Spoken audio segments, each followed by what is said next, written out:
The Earth is very flat. What's going on, everybody? It's Wednesday, June 30th, 2021. This is Brandon, host of Brandon's Show.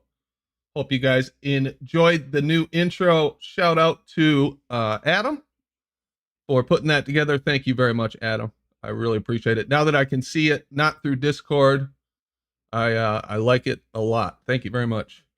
Appreciate that. Anyway, who do we got in chat tonight? Will Gaston, Isaiah Smith, Whitesword, PJ Cruikshank, Logan's Run, YouTube, Gadget Inspector, Will Gaston, Flat for Life, Yossi Maz, and let's see, Anthony Burrows, Rob Keane, Peter Gillis, and Sean Hawkins. What's going on, guys? How you doing tonight? Sound is good. Thank you, Bill. Appreciate that. You guys happy not to see the Ranty logo anymore? Now that that's gone, we've turned the page. A new chapter has begun. Oh, that feels good.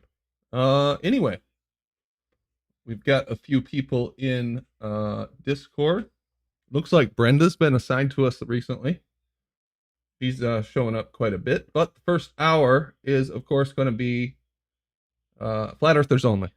So I will put that into force tonight. Flat Earthers only. We kind of skipped over it last time because no one was talking. So it got pretty boring there for a minute. But anyway, hopefully that doesn't happen again tonight. And I brought it to Bev, I'm like, what's wrong with this?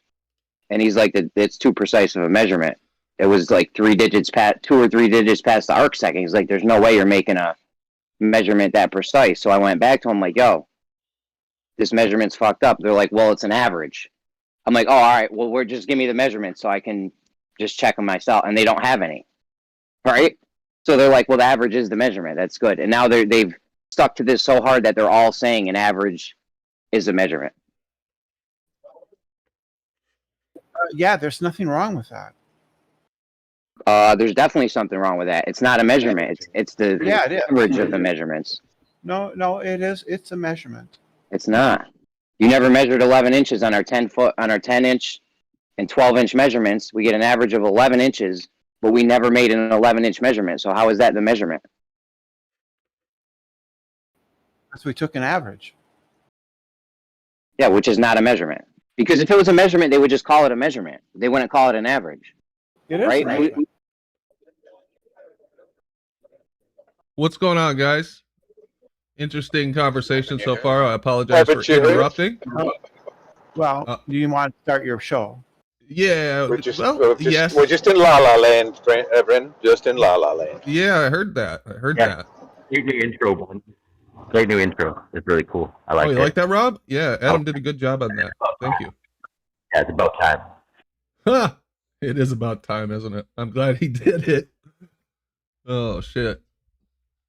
Yeah, it feels good. Got rid of the ranty intro for those of you who don't watch on YouTube. Got a new intro. Go check it out. Adam Meekin put it together. Thank you, Adam. I think some of you guys saw it the other night, but the sound wasn't great through Discord, so it looks a lot better on YouTube. But anyway, tonight is Freeballin Wednesday, for lack of a better name, which means that the first hour and a half is Flat Earthers only. Open panel, open discussion. I have some stuff that I want to talk about, but I want to leave it up to you guys since you join the panel on a regular basis, and you probably don't always have a chance to bring up a subject that you want to bring up. So we'll open it back up after, say, about 6:30, and then the ballers are welcome to join in the discussion. No offense, but it's just something we do. Okay, I'll leave. I'll leave then. You don't have to Bye, leave, Felicia. but that's fine. Can I join as a flat earther? Should we allow that? Yeah, I can. Yeah, sure. Yeah, I can do that if you allow me to join. I can try to prove things on the flat earth, etc. I don't have a problem with that. Anybody else have an issue with that? We got a new flat earther, Crow XE. Crow's on the fence. I knew you'd come across, Crow. I knew you would. This is his I could tell he party. was on the fence. Dude, I have a problem with that. a very big problem. Oh no. What's wrong, Branch? What's up, Branch? I just walked in and you asked, does anybody have a problem with that? So I said, yeah. Oh, okay. Well, what I said was, does anybody mind if I give everybody $500? So I guess I won't now, Branch. Thanks, Branch. Damn. Thank Branch. Yeah. So who's got a topic? What do you guys want to talk about? You know I wanted what? to know. Really I wanted to know if you guys ever looked at a video where a gentleman's gone out and he's taking shots of real objects, measured, knows the actual measurement in real life, then shoots them at a distance with a lens, and then he goes to measure the size of the object on the image, knowing the focal length and the pixel count. You can deduce the size of the object, right?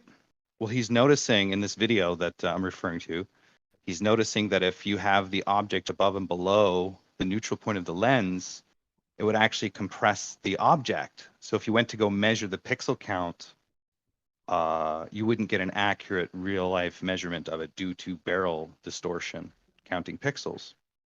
So I thought it was pretty interesting that you've got somebody like Ruhif doing this kind of stuff, but then again, not disclosing or understanding that if you shoot an object with a long lens. Voice is breaking up, or is it me? It must be you. I'm hearing him just fine. Oh, okay. Anyway, it's He's on a good interesting, side, Brandon. bro. There's a couple of videos already out there of guys doing practical demonstrations of it. One guy shot himself standing next to a CD case, obviously knowing his own height and the CD case, and then going back and measuring the pixel count to see if you can deduce the accurate height. He found that there's distortions above and below the neutral point of the lens. In other words, if you count the pixels, you'll be off by an inch or two.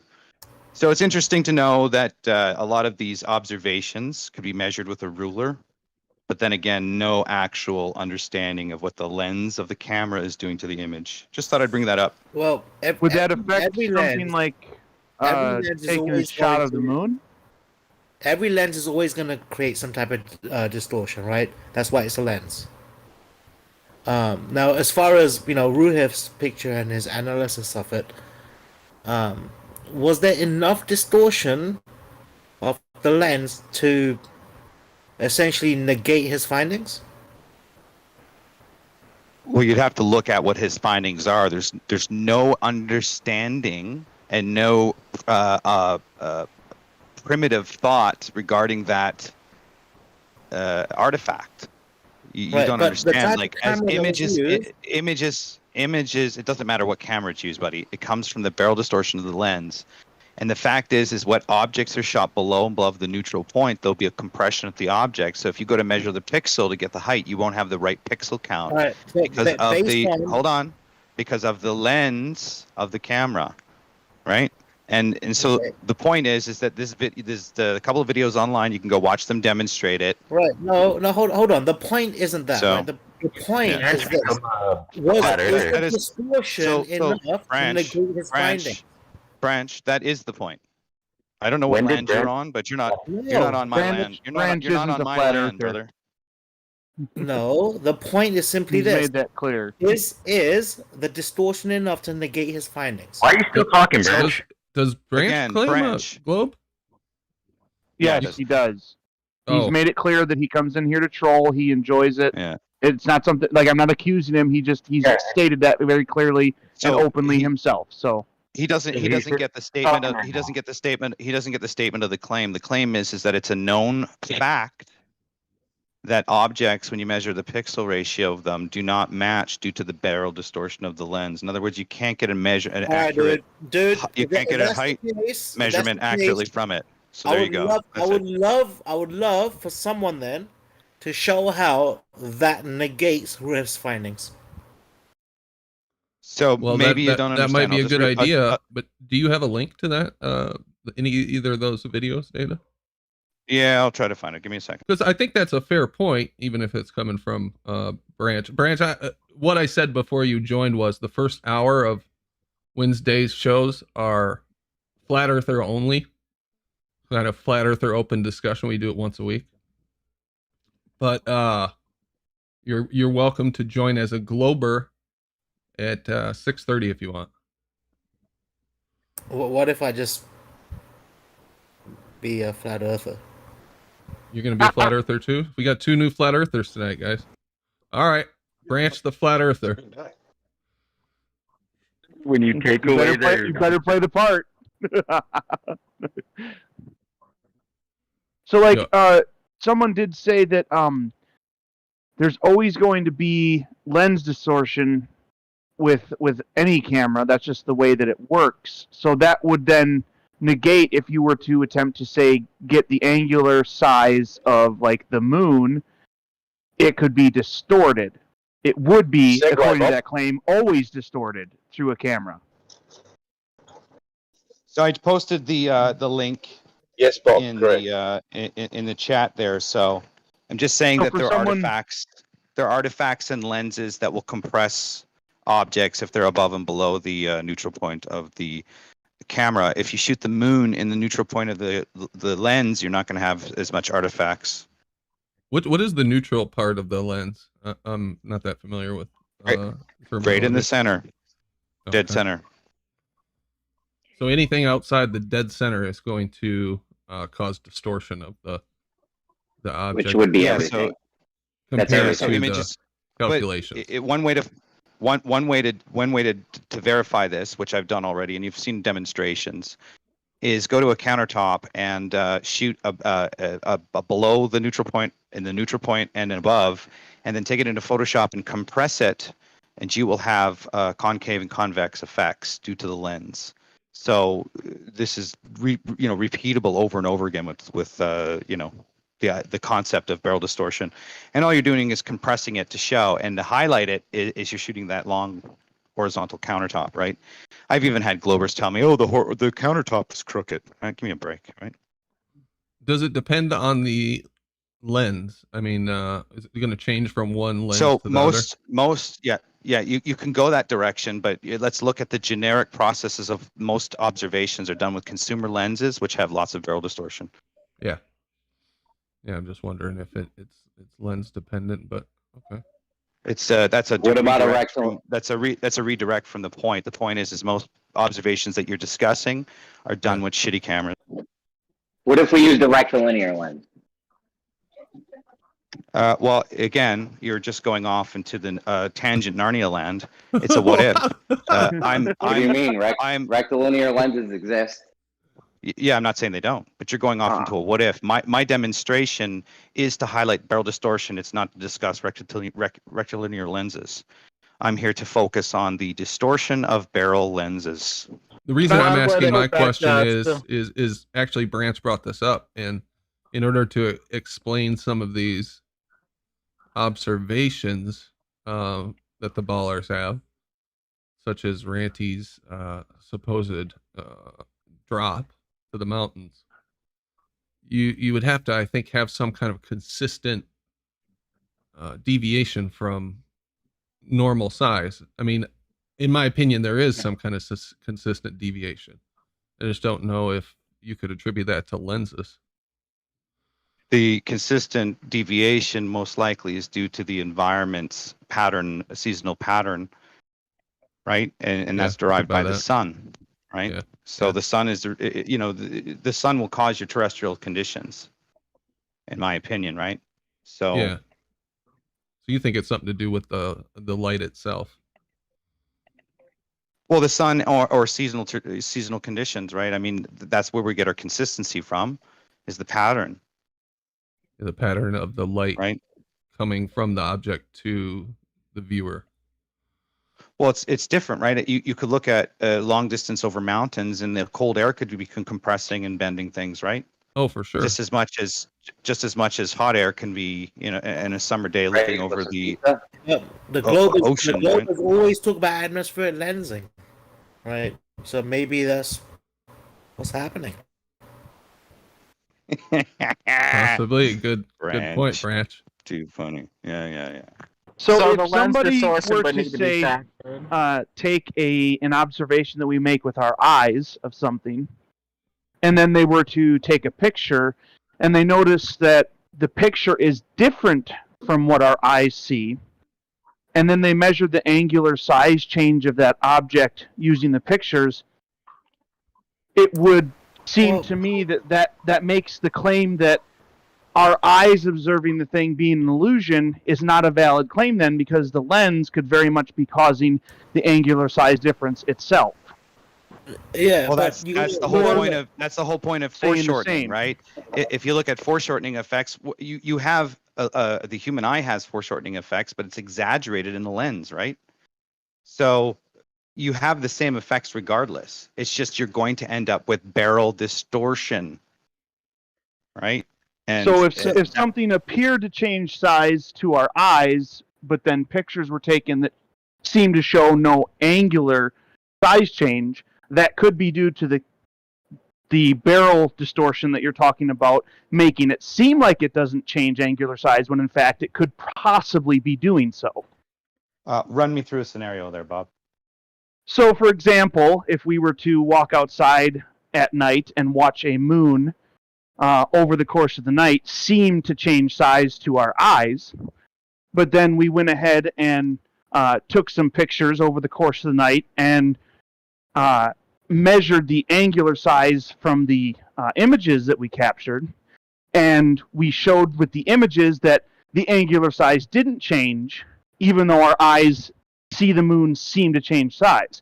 The claim that our eyes are seeing an illusion because the camera captured no change could simply actually be due to not an illusion, but that the barrel distortion caused it to look like the same size.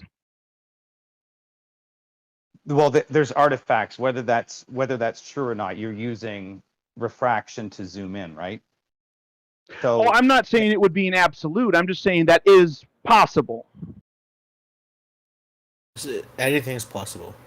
Yeah. All I know is that the image analyzation of objects in the far distance over 80, 90 miles, you're telling me zoomed in with a 300 millimeter camera, you're going to get the accurate pixel ratio and deduce the size and all the correct information from that image? I would disagree with that. And what I've done is I think I would too. Video. I think I would too. What I've done is I presented a video that shows you even at a short distance, depending on where you shoot an object, whether it's below or above the neutral point, the actual object measured in the image doesn't match the height of the real thing, right? So. Right. One question though, right? The distortion you're talking about, because of the lens, doesn't our lens of basically our cornea is a lens, right? In our eye, isn't that going to cause the same type of barrel distortion with everything we see? So you see in a cone, you see in a cone vision, right? In other words, anywhere you place your eye at the focal point and you move closer or go away from an object, it will converge into a point no matter what you look at. So in that sense, you have a cone of convergence which refracts into a point, right? Based on your muscle and the way you focus your lens of your eye. The two lenses. Right, and because it goes through a lens, maybe that's why we're being deceived, and maybe everything is distorted. The point is, there's an optical convergence point that is conflated as a horizon that's due to an edge of a ball, and that's at 3 miles for a 6-foot observer, right? It's an extremely short distance. If you want to live on a tiny, tiny place, then you can say that that's your edge of your ball Earth, but that's a very short distance. Well, the distance. All you need to do is go up 1,000 feet or 2,500 feet to see that it's an extremely short distance for a 6-foot tiny little guy to have anything dip or drop or start to curve downward. Now, what I haven't heard in a lot of these conversations is land slopes. Like in surveying, you have the land is distance and elevation, but you have slope values, right? So like the Great Plains, if you will, that's a perfect example of rise over run plus your slope factor, right? So if you're measuring down something over a period of 3 miles and it's heading towards a lake or a drop off and the land is sloping, I don't hear those discussions of the terrain. Like Google Earth shows you the distance and elevation and shows you the slope of the land. So at least you're going to make observations. You should look at the overall slope factor. What would you expect to Right. hear? I mean, why would you? Well, it's just not expect to hear discussed, discussions right? like that? It's just not discussed in any of the observations. Like bodies of water after bodies of water, conversation, and then you can go to a university clip out of Israel and watch a video right now where a professor claims that or shows you and demonstrates to you that refraction hides the bottom of things. But you want to keep going on with that argument, right? Oh, really? Slope factor, right? Yeah, Travis posted a video of the professor. I think I saw that the other day. Hides the bottom. I think Nathan was put a clip out about that video. Shout out to the plain truth. Yeah, he's got a video with a professor talking about it. The professor demonstrates it.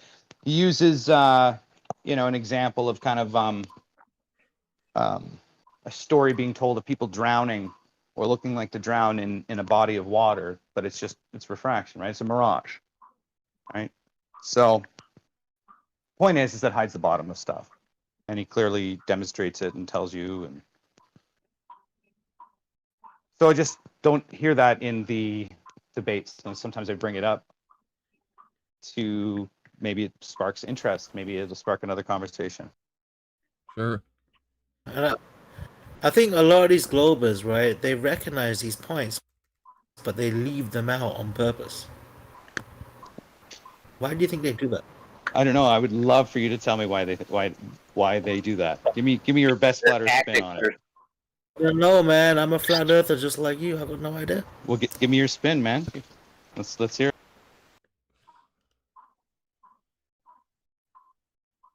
I would assume it's probably because it doesn't the findings either way.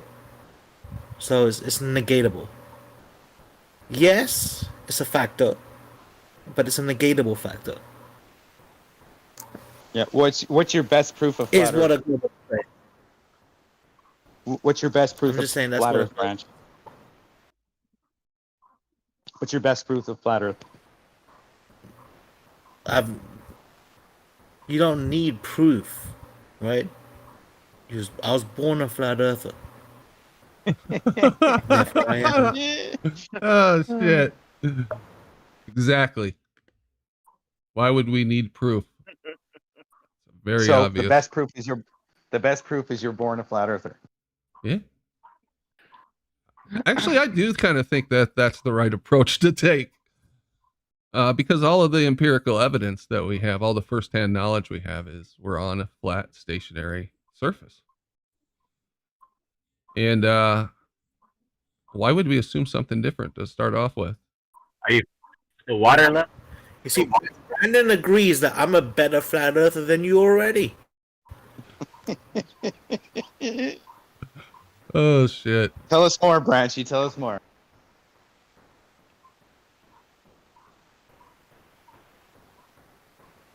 No. Well, all right. I'm sure he'll pipe in when he's got something to say. more. Branch wants to hear all the voices. I'll in make the Brandon community. very mad. If I keep talking, Brandon's gonna get mad. So I better shut up.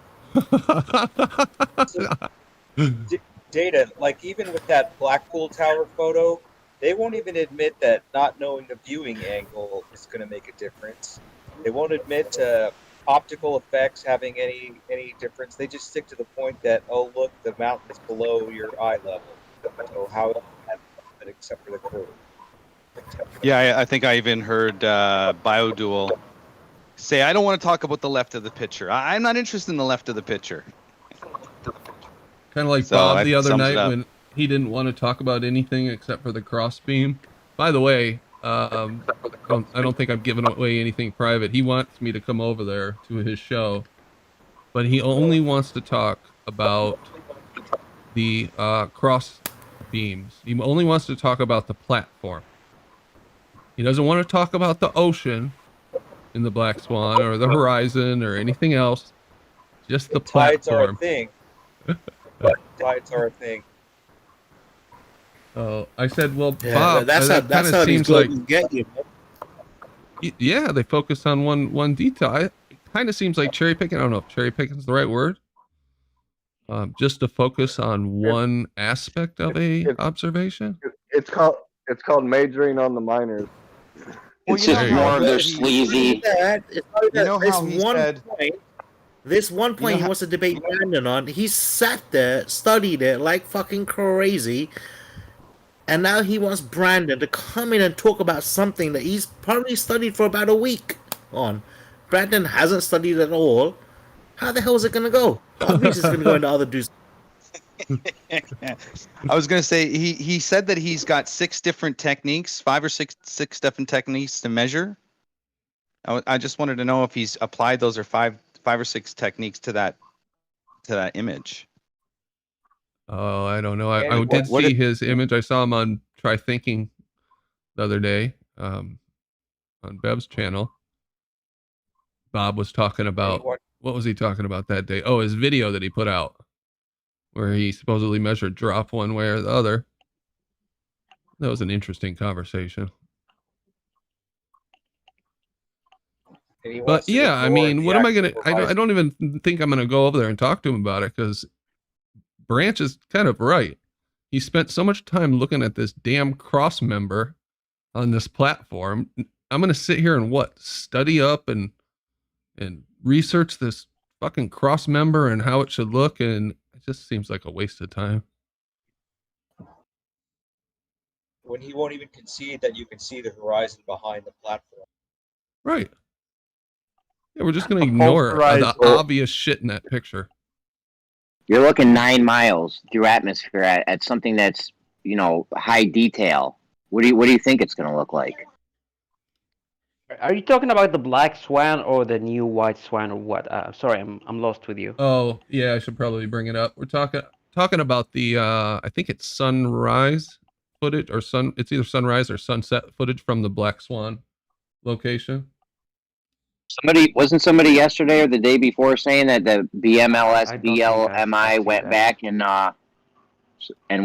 and recorded it and the crane was bent, and then he just sat there and watched, and the crane ended up going back to normal. Yeah, he's got a new video out.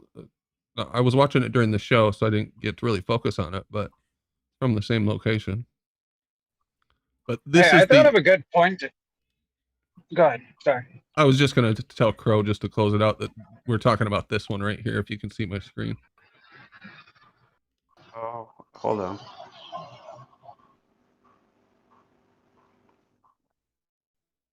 Go ahead. Oh, I was gonna say, I thought of a good point today. How they always say everything's refraction.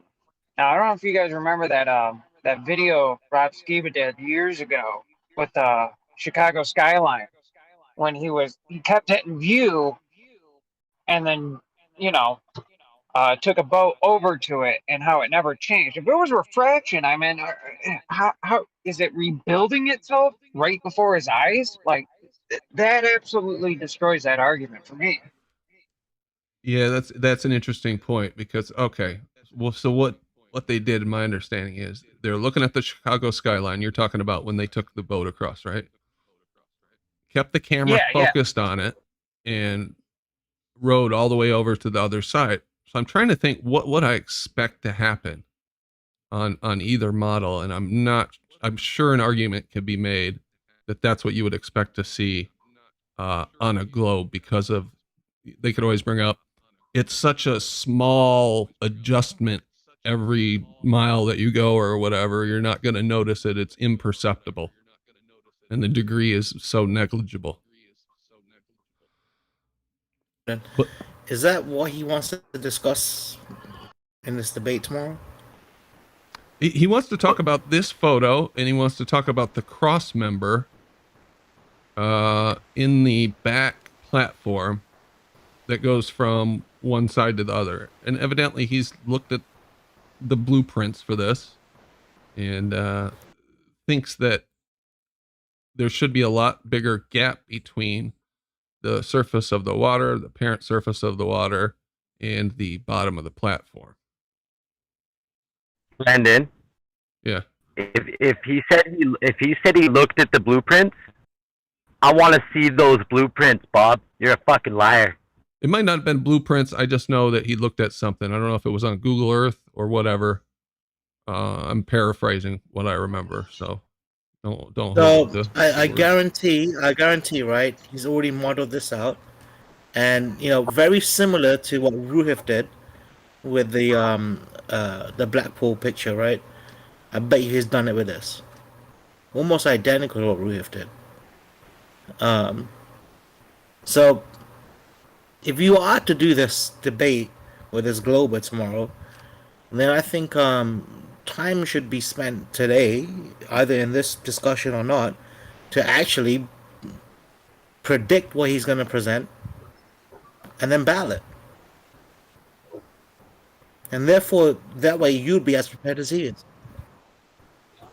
Yeah, that would be a good suggestion. I just don't think I want to go over there and spend the time talking about one aspect of a photo and ignoring everything else. That kind of seems... But you know why he wants to talk about this one aspect? Is because he modeled this one aspect. Yeah. Watch, I guarantee he's got almost exactly what Ruhif did with this one picture is what he's done with this one image. I'm sure. Majoring on the minors. Well, you debated him the other day. He wouldn't listen to a fucking word you say. He just kept going on the same point. He's ignoring the fact that how far away that shit is, number one. That shit shrinks and shit compresses. I mean, is it really that fucking hard? I can make shit compress like 10 feet away from me on the ground. It doesn't do that, though. Oh. Get the fuck out of here. Ain't your time. No, it actually doesn't. Yep. Ain't your time. You're not a flat earther, Brenda. Get out of here. Yeah. Well, Brandon, I think that even if we were to predict what he's gonna do, we could come up with some pretty fucking good arguments that would at least make him look stupid. Okay. Right. Sounds like fun. Like, what about his photo of I the think we clock could. tower at Furness? We got a lot of smart people in this room. Does that mean nothing now? His hundreds of other proofs? Who? Oh, Ranties? Yeah. Evidently. Yeah, that's what I found strange about the whole thing is you spend So all this let's time... assume what he's done is... You hold on, Brent. He's basically evangelizing all these modeled this photos that he had taken, and then he finds this one photo, and it trumps everything. That doesn't add up to me. I don't know what his game is, but I've said that before. I don't want to get into a big thing about it, but well, I think he was acting also pretty fishy the day before too. Can't deny that. When he came in here and said that, what was it? He said that Globers deny refraction, or I can't remember what it was. Well, he also made us all take a poll too about if we believe in standard refraction. Made such a big point about it, which was weird in itself, and then basically whipped the shit out of the ballers on the standard refraction, and then the next day, oh, this pictures did it. Just weird. I mean, it's weird. I think that if he was to get into this argument with him or this debate with him, then if he was to not go in there trying to win it, but okay. So I think there's two ways we can go approach this, right? One is we basically go in there and we say, why the fuck are you picking on this picture? And that is the point of the argument, and you just keep on it. Like, why are you focusing on this? And that is the fundamental of the entire argument. Or we could say, you know what? We can ourselves look at this picture and figure out ways to debunk anything that he's going to actually potentially say. Yeah, Brandon, why don't don't you ask him do you feel more comfortable doing? Why don't you ask him to come to your show or this show rather than go to him? Why do you have to go on his show to do it? I don't know. He wanted me to come over, I guess. Right. I got you. Probably so he can control the thing and we don't mob him, you know, like we usually do. Which is fine. I wouldn't mind going over there. But I haven't responded to him yet because I wasn't sure if that was a good, worthwhile thing to do. So, yeah, what am I going to say? He's going to say, yeah, he's got some measurements of that. To me, this looks like you can see the surface of the water. You can see shadows. It looks like you're seeing shadows. You're seeing the reflection of these lights here off the surface of the water. Oh, and it's so fuzzy. Like, can you even really see that cross member? Not really. You see like a little bit of shadow. Actually, Brandon, you know what? I take all that back. The initial thought was right. Just don't fucking go. All right. I mean, okay, because now that I think about it, right? The reason I say that is also this, right? This motherfucker probably spent fucking hours and hours and hours analyzing this one picture, right? So the best way to troll the fuck out of him is to not give him a platform to show his findings in. Deny it.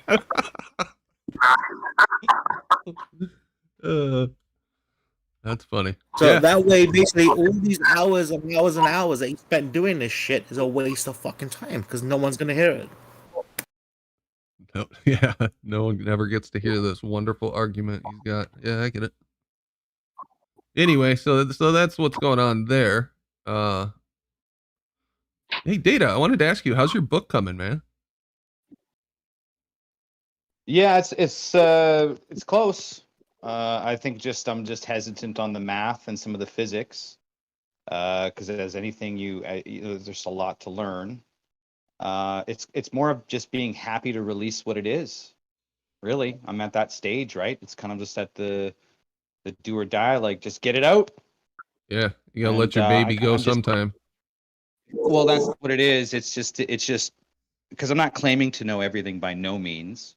Part of it's historical. Part of it's kind of like, I don't know if you've realized this or what you've realized about, governments and controlling populations and so forth. But as you know, they always have kind of a script and a narrative for the public, and just like just as in War of the Worlds, when it was released in the early 1900s, you have these psychological effects on humans, right? So I guess part way is understanding that the argument that we're all involved in, for the most part, there are there's certain new subject content, to the most part, that's been added to a scripted debate. I mean, this is not, it's scripted, right? Like as far as the arguments go, right? Shadows, angles, curved lines, straight lines, it's all rehashed from the early 1900s, late 1800s, right? Yeah. So we just have new things added. Obviously, Elon Musk and his statements like, you can tell it's so real by how fake it looks. George Muser's saying that gravity's not you can think of it as a force, but it's not actually a force. And then now we're at the point where Newton and Einstein's theory of gravity are basically, they're not used. They're proven wrong, right? In modern physics today, apparently due to dark energy.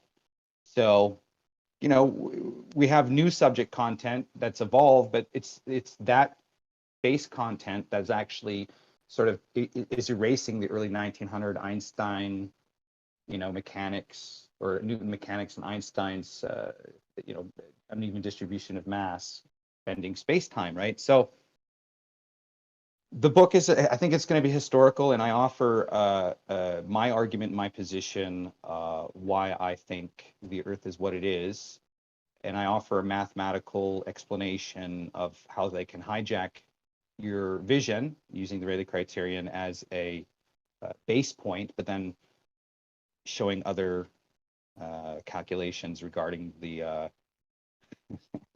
regarding what we've been told, the size and things you can do to prove to yourself that the 3,959 mile radius, you can falsify it, right? Kind of trying to help people falsify that radius idea, right? So in a long-winded way. It's coming. I just don't know if I'm going to put it up on a Bitcoin kind of thing or Amazon kind of thing. I haven't decided at that point. So there's still a few decisions left to be made. But thanks for asking. It's coming anyway, nonetheless. Yeah. No, looking forward to it. Now you're gonna have that your famous equation as a footnote on every page, right? Well, there's no famous equation. It's nothing new. There's nothing new. It's just I'll give you an insight. You know, when you look at Aristophanes' calculation of the 7.2 degrees, right? And if you just do the basic right angle triangle, and it's not inverted into a circle, and it's just a right angle triangle, it's no different than that. It's just I'm drawing the it's not Aristophanes' calculation. I'm just saying it's no different than what's already there. It's just the inversion of it, right? So it's no different, right? It's just it's not new. I don't think it's new at all. And I think the lackluster enthusiasm towards my channel has sort of been pervaded by the idea that they already know, and I kind of feel redundant, right? So I think I just got to focus on this book and get it out there and enjoy some of the debates and be more entertained than than anything. So Yeah, if you can't laugh and have a good time, what's the point, right? I mean, we all know that we're being lied to, and like you said, they're creating a narrative for us to live within for population control. That's true regardless of whether you think the Earth is flat or a giant ball. So point it out, point and laugh at them, and No, these guys still think 9/11 was done by a bunch oh shit, Fuzzy, your mic's cutting in and out. of game terrorists. Robot. Data, you said that you are going to talk about Einstein. They haven't seen through on any of that yet. Fuzzy, you're roboting real bad. Let's show it on. There he goes. Anyway, you said you're going to talk about Einstein in your book. I don't know if you were listening. We talked about length contraction and all that shit for a couple of weeks here. What is your conclusion on all that Einstein stuff, the bending of space-time and the speed of light? Well, I found that Einstein could only do Euclidean geometry. He had to outsource his math to somebody who knew spherical geometry, right? So when I found that out, I was like, well, how does somebody devise a system or a coordinate system if he doesn't understand the spherical nature of the system? So I kind of was like, okay. And then if you look at the concept of it all, it's still Euclidean at its base, meaning everything runs along the hypotenuse, right? So it's like still straight lines and still using Euclidean. And then you've got flat space and curved space, right? Einstein's flat space, general relativity, and then special relativity, right? Curved and flat space. It just seems like, at what point, if I'm going to debate this subject, can I see a representation of any of this conceptual content? I can't. But what I can understand is that you're still projecting things in a straight line in space. So without that straight line, you can't curve it, so to speak, right? You need to have, you know what I mean? Like it has to be already straight for you to get your base calculations from, and then you can deviate from that because you have to have a base to stand from. It has to be in one system first before you can create a secondary system. You see what I'm saying? I think so.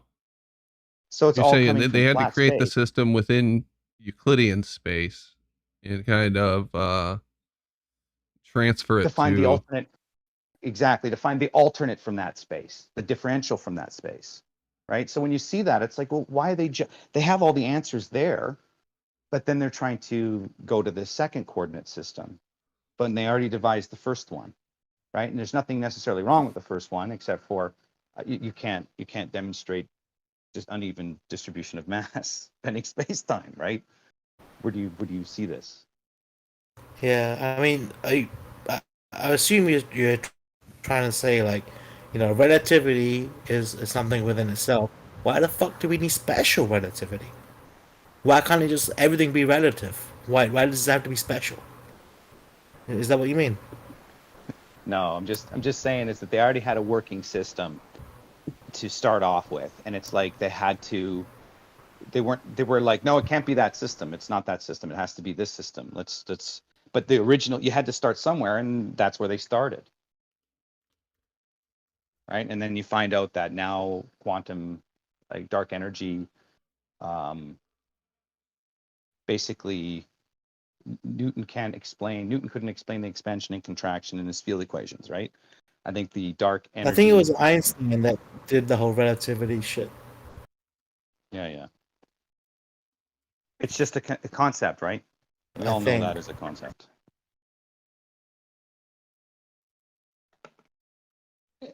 Do you know the calculations for the satellites, the duration of time, like the delay, if you will?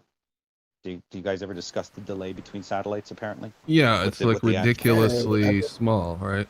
Like nano. Yeah, it's like 0. Right, but it's 0.003. It's extremely important, though. At least these globers think it is.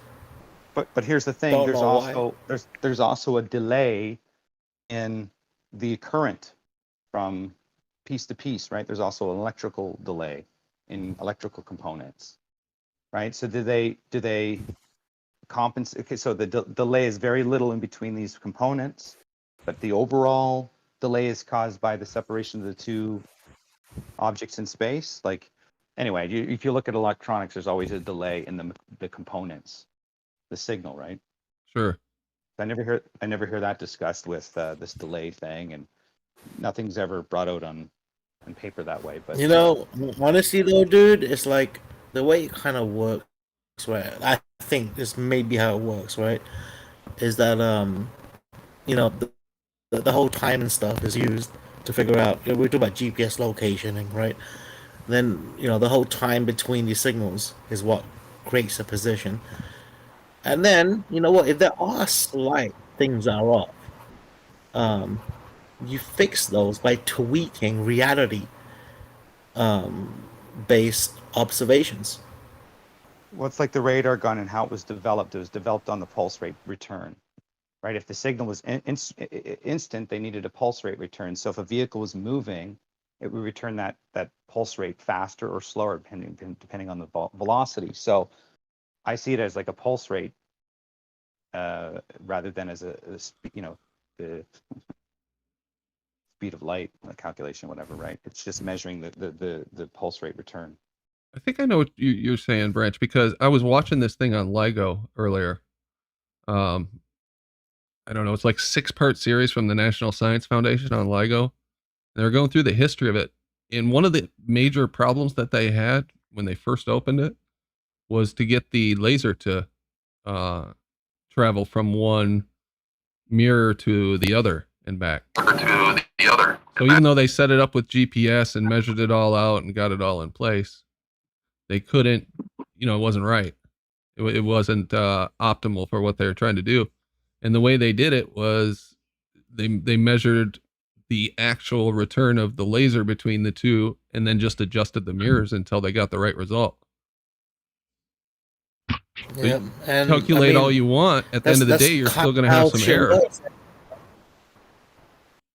Yeah, Go ahead. and the best way to adjust for error is with reality. Like, you just deal with it and adjust based on that to make it fit. What I never accepted was the contraction, and you can take a disk and it will rotate and contract. I mean, according to the Lorentz transformation calculations, right? That's the apparatus actually contracting in real time, right? Because it's moving through space. So that there I found fictitious, but I wanted to do things like, take the same 2 digital clocks, put them on a wheel and let them run for 24 hours to see if, because I'm under the impression that the motion, in this case, it would be the centrifugal force or whatever, probably would affect mechanical wheels and devices. And if you took a wristwatch and you spun it, it's going to affect the going to affect the mechanics inside of it, right? The force of that rotation. So if you have something subjected to forces, you know, that could also, in my opinion, you know, deviate the accuracy between the two of them. If one is not experiencing forces and another is, and those forces in this case would, let's say, just called G forces. If it was traveling and you know, through the air and up and down, left, right. Could be. Yeah, I don't buy the length contraction either, though. I'm showing on my screen their little, what they say is happening. So when this gravitational wave hits the LIGO facility because of the bending of space-time, the physical length of these arms, these 4-kilometer arms, are contracting a little tiny bit and changing. I just find that a crazy conclusion to come to. And I'm not going to say that I understand the ins and outs and have studied it in depth, but I don't know how we all bought into the idea that objects change their physical size depending on how fast they go and their proximity to mass. It seems batshit insane to me, just to be brutally honest. Are they doing predictive calculation towards a result based on that supposition? Like, I would like to see do you have like more information? Because it sounds like if you have a prediction based on that supposition and it perhaps maybe comes out to that in the equation, and you're like, well, that's the cause. Yeah, that's what they're doing. Right? Yeah. Yeah, I'd like to see that. 'Cause I don't think so. Well, no, that's what they always say, though. That's why I say this, what they're doing is because they say Einstein predicted these things. And then when we measured them, they actually say that in this video about LIGO, we got the results that matched what Einstein's calculations came out with. They say the same thing about GPS satellites.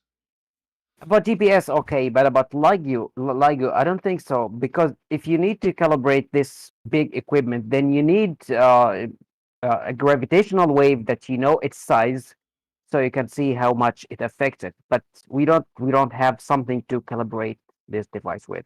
I mean, as far as I know. Yeah. It just out of curiosity, when you guys were investigating the LIGO, is there particular reasons? Because I know land and the mineral in the land, like what's in the land itself. Is there any purpose to why they chose that location? Is there like some type of deposits, sediments in the land, or is it free of certain deposits and sediments? You know what I mean? Minerals, metals, whatever. I have no clue, but maybe just in an empty area. That's all. I don't remember that 'Cause I know being the human mentioned. I body- think they said they wanted to choose somewhere that was just as far away from a Chick-fil-A as it was from a McDonald's, and that's why they put it right there.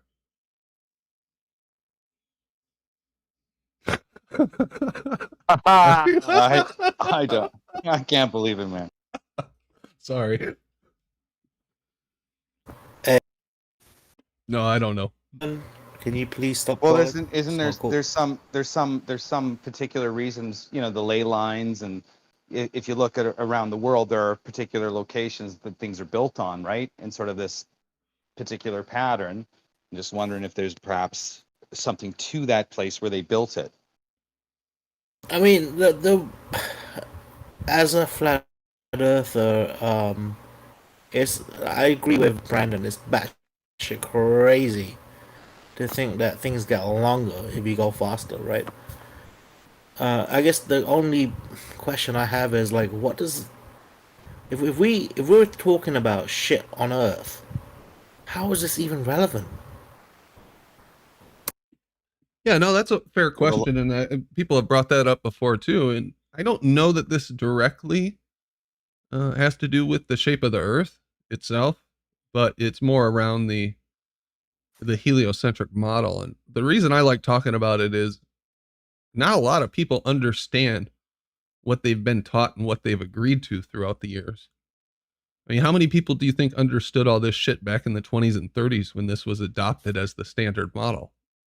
Like a handful of people at the time, and then they started teaching in universities and schools and whatnot. But how many people really understand that our mainstream science right now says that when objects go faster, they shrink and travel through time, essentially.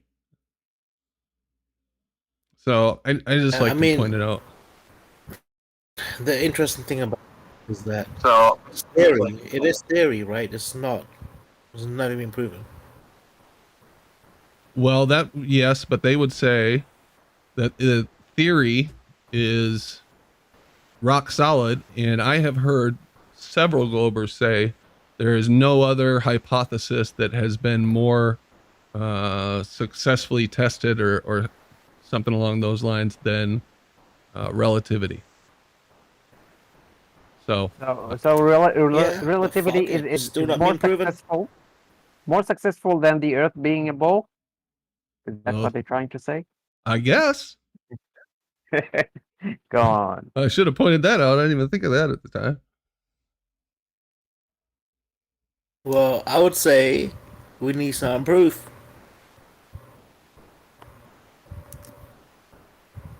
Well, yeah, maybe they're right. It's more successful because when you go to measure some drop on some mountain, you always come with a wrong number.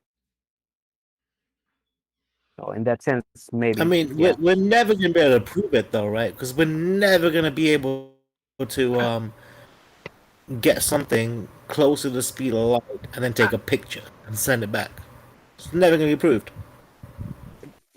But that's not the point. I have more important points. Let's say scientists said, okay, we discovered some kind of rocket or we have new design that we can reach 0.9 the speed of light.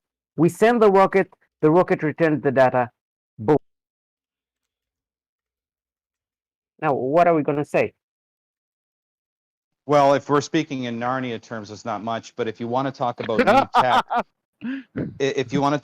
new tech, they have a new, I think, a new torpedo that has no drag now, and so when they shoot it into the water, there's no drag. I guess that's the new military tech that's out. How the heck is that? But as far as I don't know. I just read it briefly, and yeah, it's a new. And then they also have a new. They have a new missile out. Real quick, They probably had it out. They probably had it out for 20 years anyway. But the new missile that they're showing on these military channels is pretty awesome.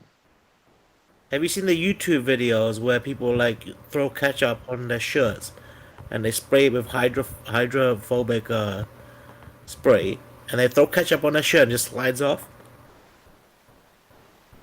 It's the same technology. Say that one more time. What does it do? So it's all about hydrophobic substances, right? It rejects water. It doesn't like water. So you must see these videos. But how does that get away from? There's no friction then, is what they're saying, right? It moves through the water. No friction, but absolutely there's some drag. There has to be, right? Because it's pushing, just because of the inertia of the substance it's pushing through, right? Exactly. Yeah, I agree. Huh. So maybe the drag due to friction is high. So if they can eliminate it, then it's a good win. Yeah, and I mean you're never gonna get close to the speed of light because of this type of technology ever. Yeah, well, my point is that we have to take the words of scientists. You're not even gonna get close to the land speed records because of this crap.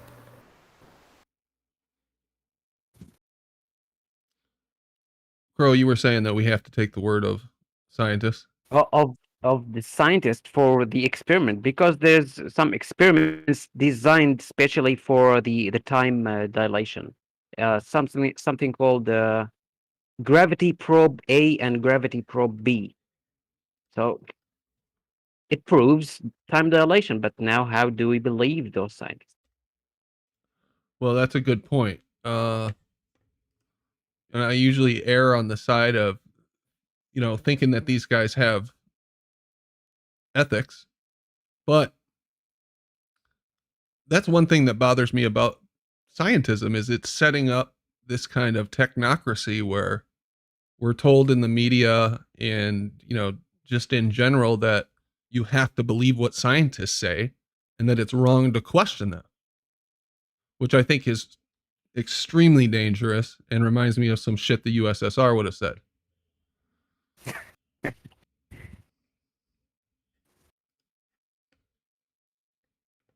I mean, honestly, like 500 years ago, right? The scientists of that time thought they knew it all, and everything they knew was fucking correct. They will never be ridiculed because they were the scientists. And now we look back at them and we're like, holy fuck, were they wrong?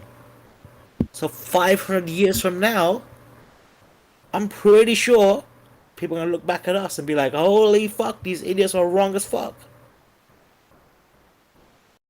No, exactly. That's why we need to keep questioning stuff. Nothing should be sacred or beyond being questioned, in my opinion. That's, to me, the core of science is always questioning, always trying to figure things out. I think most scientists would agree with that. But to set up science as some kind of a priesthood that can't be questioned, I'm not down with that at all.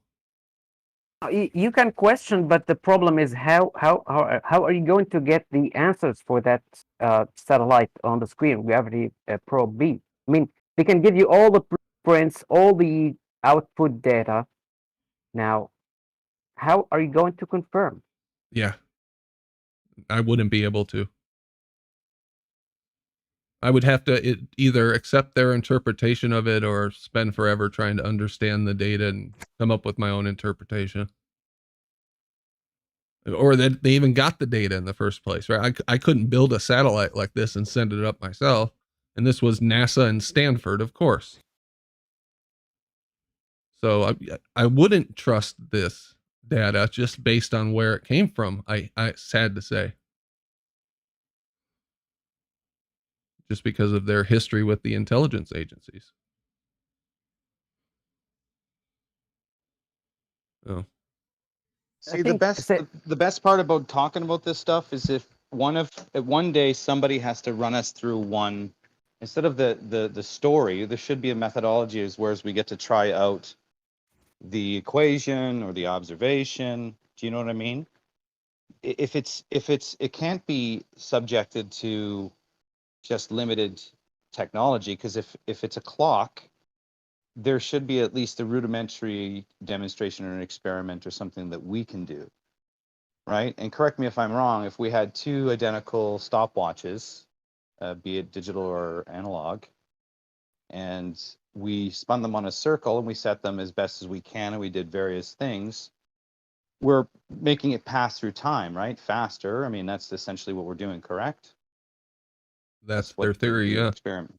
Okay, so if we can duplicate that theory, what are we doing? We are taking timepieces, whether it's analog or digital. And I think a lot of actually consumer watches now have some pretty high-tech stuff inside of them, inspired by the atomic clock, right? So there are versions you can get. So if you're telling me that I just take that technology that sits inside a watch at a rudiment basis, and I get two of them or three of them or whatever, and I spin them on a dial, and I have one outside of that reference frame, I guess. You're telling me that these watches will do something different because I'm spinning them?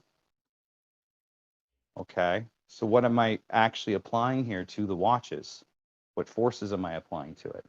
Because what other forces are you know, in an experiment that they're doing, what forces are they applying to their clocks? Well, there's a problem with that experiment. I think there's a problem. I'm not sure. They say that gravity, or not gravity, this effect of the special relativity is changed when you do it in a circle because of the centrifugal force, something like that. I'm not sure, but anyway, that's one obstacle. The way to do it, if you know the speed of those two clocks, you can calculate the time dilation, and you multiply that time dilation by 7 days, for example, and then you see what's the accumulated shift between the stationary clock and the rotating clock. and then you see Okay, if but hold on. But that's okay. So what we're doing is affirming the consequent kind of thing, right?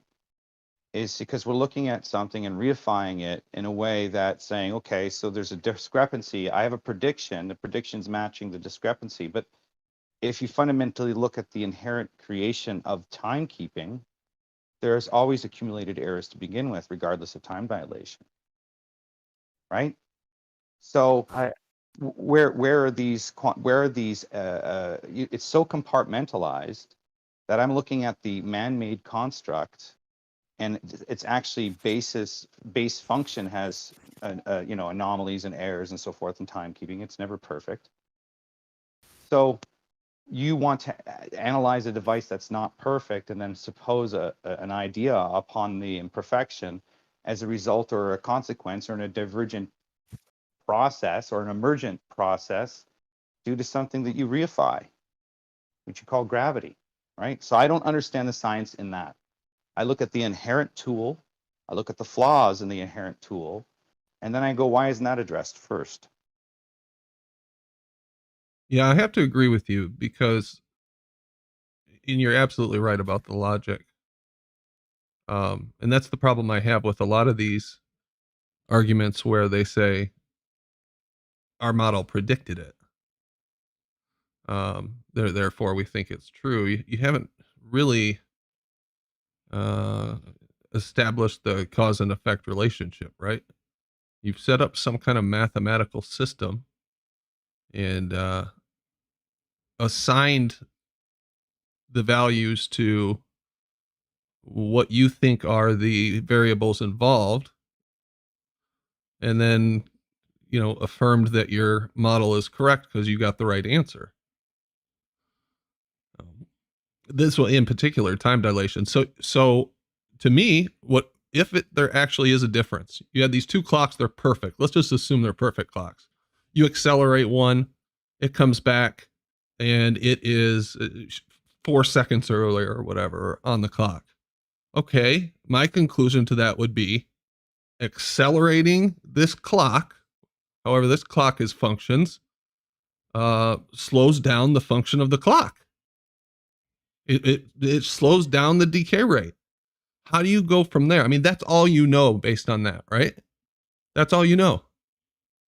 How do you go from that to it's because of bending space-time and time dilation? well, the function supposed to change according to the speed, according to the equation of Einstein. Yeah, right. No, I understand the theory that's behind it. I just don't think you've established any of that, especially not when you start talking about the twin paradox and saying that one person's going to actually experience less time than another person because of how fast they're going. I have a boom. I have a boom about this paradox. Maybe I'm wrong. Okay. But as far as I remember, someone explained to me the paradox in totally different way.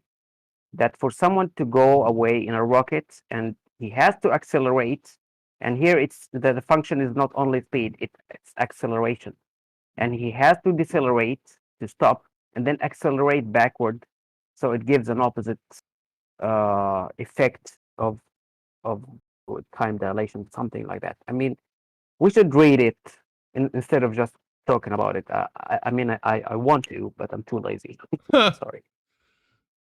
Oh, that's what BioDuel said too. But then there were other people saying that was total bullshit. So I don't know. Okay, I'll look it up. Okay.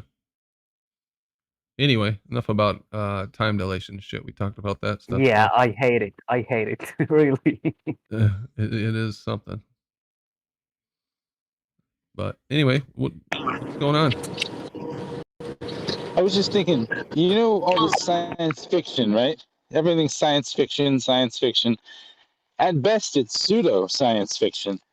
Has there ever been a movie that's actually about science-based, whatever, fiction? If that makes sense?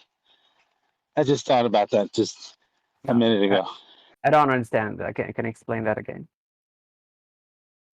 So everyone knows about science fiction from movies, right? Books, all this, television. Yeah. But so much of what we think of as science, or grew up thinking was science, now has been understood to be pseudoscience, right? So has there ever been a movie that's based on actual science fiction, if that makes sense? Yeah, based on real science. Real think science there's a lot fiction, of- lack of a better term. No, I mean real science, not science fiction. Yeah, but he's saying not pseudoscience fiction. If you look at the concept of us as being created by God, right? We're that entity. That's technically pseudoscience to the pseudoscientists. And he's saying, I don't know if I'm saying this correctly, but he's saying that would be the pseudoscience of the science world, but in reality, that would be the true science, right? Sort of like an interesting, because if you think about it, that's what modern science would say, right? Oh, creation, that's pseudoscience. God. No, he's asking for movies with a fictional story, but the science in it is correct. I think that's what he's asking. Is that right, Fuzzy Ewok? Oh, I could be wrong. It's not your turn, Ed. Basically, that's what I'm saying. Like, you know, because, yeah, like actual science, but like actual science fiction, not pseudoscience fiction. Right.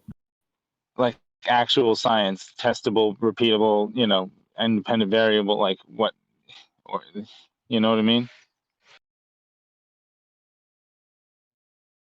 Yep, I do. Gibberish. Maybe some old movie with disasters, you know, a bridge collapse or stuff like that. Maybe.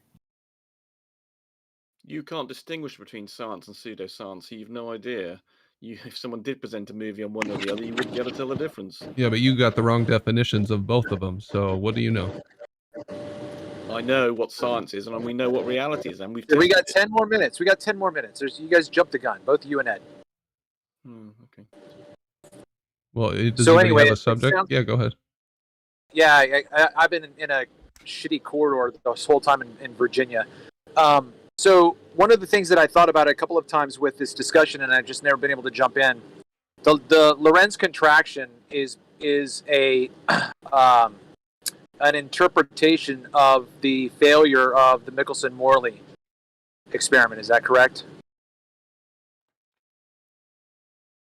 Yeah. Well, it's what it was contested as. They used the Lorentz transformation to debunk Michelson-Morley. That was what they did. They invented that time dilation because they couldn't prove Michelson-Morley wrong. Okay. So they had to right. invent time dilation. Okay. Yeah. So, and from what I remember, how long after Michelson-Morley was Lorentz? I don't remember, man. I'd have to go back. From what I remember, it was I think into the 20th century by the time Lorentz came along. But my question is, and I'm just looking for the details, right? So with the Michelson-Morley, were they spinning this device? Yeah, they spun it on a big mercury bed. Yep. Okay, how fast was it going? No, they only rotated it by 90 degrees. They didn't spin it. They just rotated it by 90 degrees. It was floating on a mercury bed, dude, and they just spun it in a circle. No, they just moved it. They rotated it by 90 degrees. They didn't spin it. According to what I read, it spun on a mercury bed, dude. No, they rotated once. They rotated it by 90 degrees. They didn't spin it. Just to wiggle great. the That's fine. independent parameter. Okay, so my question then Tomatoes. Okay, so my question then is, how does this device get to the speed at which it contracts if they're not spinning it? That's what I'm trying to tell you, man. 31 kilometers per second. The Earth is moving. That's the thing that's got the speed. Wait. The beams are supposed to go the opposite direction of this rotation of the Earth and cause drag, and it doesn't. No, it's not the rotation of the Earth they're Wait. measuring. It's the movement of the Earth around the sun. Jesus Christ. Yeah. Wait, so God, you don't know anything, do you? Rumpus, you just getting up? Rumpus, you don't have to belittle people. Well, I do, because After Flat making Data your is so statement. conceited. If he That's was not humble and nice. said, I don't know, No, and then you don't. instead he lectures others about his No, supposed no, hold on, hold on. The Question, point of complete I ignorance. said, Rumpus. I said you don't have to do that, and yes, we do. You said you do. Honestly, yes, we do. Think about it. You don't yes, have we do. to When belittle someone people. says that they No, you understand something and they don't, and they lecture other people when they only have Dunning-Kruger, it's not tolerable. I think he was asking, so it's okay. Give him a slack this time. If Flat Data said, I don't really understand what's going on, but I think this, that would be perfectly acceptable. But he lectures to others from a point of complete ignorance. The disc is rotating with lasers on it, rejoining at one other end. It's going against the rotation of the Earth and to find the movement of the Earth. If the Earth was moving, the ether, right, would interfere with the lasers. They couldn't find but any. It's not the spinning. They couldn't it's find. Not spinning round. Yes, it's spinning the opposite No, direction it's of Earth not. rotation. They just rotate it by Or against. 90 Sorry, degrees. it's spinning against the Earth rotation. So no, there's no spinning. The disc. Okay, you know how they did the first. They put a wheel with little lights on it, dude, and they spun the wheel. Okay, it's all about the rotation, man. Hold on, and that sounds like the speed of light measurement you're talking about now. Yeah, it's the same thing. It's oh the same my God! shit. So you're confusing a speed of light measurement with what No. Nicholson Morley did. They're completely different It's all about things. rotating. It's all about the rotation, my God! Buddy. That's why You've I mixed asked, up two completely different experiments. Can I You're say one something? to measure the speed of light, and the other one to measure the speed of the Earth through the ether. They're all rotating discs with mirrors, buddy. God. They're all rotating discs with mirrors. Jesus Christ! Can I say something? My information about can I share what I know about it? Yeah. What I know is that they have lateral light and horizontal, something like that. Two lights perpendicular to each other. And then one light should be in the direction of movement and the other perpendicular to, and that will cause some shift. And in order to make sure that the shift is according to the prediction, they would rotate the platform like 20 degrees. And for 20 degrees, they have calculations of the shift of the fringe. So that's why they changed the position of the platform for various angle, or that was the plan, to change for various angle and see if the reading is going to match their prediction. But of course, nothing came back to their prediction. So it was just to, as Anthony Riley says, just to wiggle the independent variable. That's why they put it in Mercury to change its position. And Yeah, the but movement. it also has a supposition before it, though. It's an if and, right? It's an if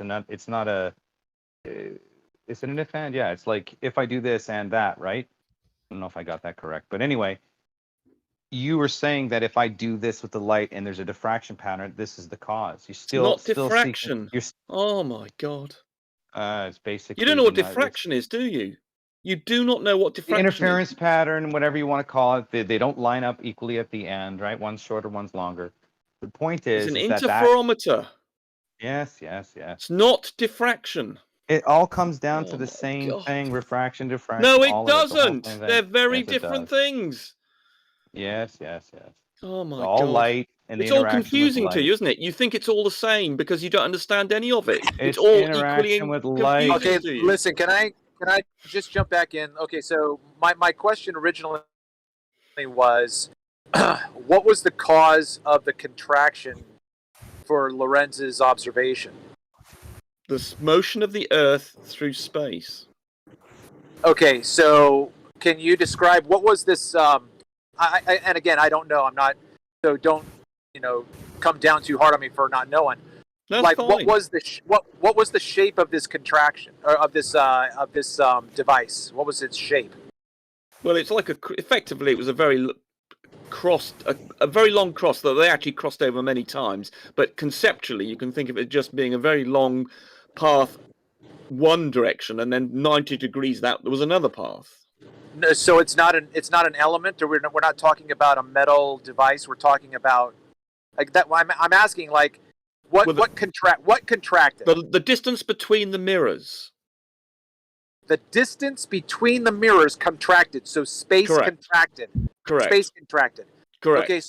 So if you've got two mirrors that are 3 meters apart, let's just say for the sake of argument, okay, those 3 meters didn't change distance, but you're telling me that the space in between? They did. The distance between them changed, being 3 meters to being slightly less. No. Okay, so then it wasn't just the space; it was the device. Everything. Okay. When space changes its size, everything in that space also changes size. Okay. And now, no, please hold on, please. And so now you're telling me that the cause for that is simply the rotation of the Earth. Not the rotation. No, not the rotation. The speed of the Earth through space. The speed of the Earth. The speed of the Earth. Not the rotation. So how did they eliminate the speed of the Earth to test whether or not they had the cause? Because they rotated it by 90 degrees. One direction was going opposite along the velocity of the Earth, and the other one wasn't. Oh my God! Listen. Rumpus, so Rumpus. again, no. Hold on. That's why they had to rotate it. No. Put nicely, Rumpus, you're wrong. You are just simply wrong. I'm always right. Again. Listen, first rule of the internet: Rumpus is always right. Again, we're back at the place where we are assuming something to be the case. If the Earth is spinning, right? Spins then this. If the Earth is traveling through fucking space. So you're telling me the motion of the Earth through space going around the sun that's important. The rotation of the Earth is not important. How did they eliminate that variable? How did they which variable? Yeah. How did they account for hold on. How did they account for the Earth's trajectory through space and then subtract the rotation so that it wouldn't be a variable? The rotation is not fast enough to have an effect. The Earth How do you know that? How do you know that? Because we know how fast the Earth is going through space, and we know how fast the Earth rotates. The Earth is going through space around the sun at 64,000 miles an hour. Yeah. It's only rotating at the equator by 1,000. So the effect of the rotation in terms of speed is very, very much less, and they can ignore that. Okay. One last question. Rumpus, what is the equation for how the coats of fur turned into fir trees when the Pevensies went through the wardrobe into Narnia? What's the equation for that, please? Well, you're just spouting gibberish at me. Why do I have to? That's what you just did to us. So thank you very much. Well, yes. Well, yeah, but the thing, what I've told you is being tested. It's being tested, verified, validated, and there's a theoretical basis behind it. It's been proved every time. Can you agree on one thing though, Rumpus? And that's the fact that you're totally wrong. I'm totally right. I'm always right. Okay, if you are, then can you please tell Jim Panda next time you're in the server what the definition of validation means? You seem to know what it means. Can you tell him, because he has trouble with that word. Well, I don't know what his problem. I avoid the word prove because science doesn't prove things, because proof has a very specific meaning and logic. We'll take and validation. We can't. But I will validation. So when I talk about validation, I'm saying that as far as we know, this science is correct. So if we accept, for instance, hold on. If you accept, for instance, if you accept what we see is real, which you can't know for a fact, but if you did say what I see around me, what my senses are telling me reflects reality, then you can say, well, okay, in that world, science can sort of say, well, this is what we've shown so far to be the case. If we've never found an exception to it, therefore we'll say that we'll validate that as a sort of rule Rumpus, in this world. Rumpus. You sound to me, Rumpus, like a science fucking cheerleader. Like, you haven't done none of this shit yourself. Don't need to. You're cheerleading for what these other motherfuckers have done. Yeah, and you're acting like you've done it yourself.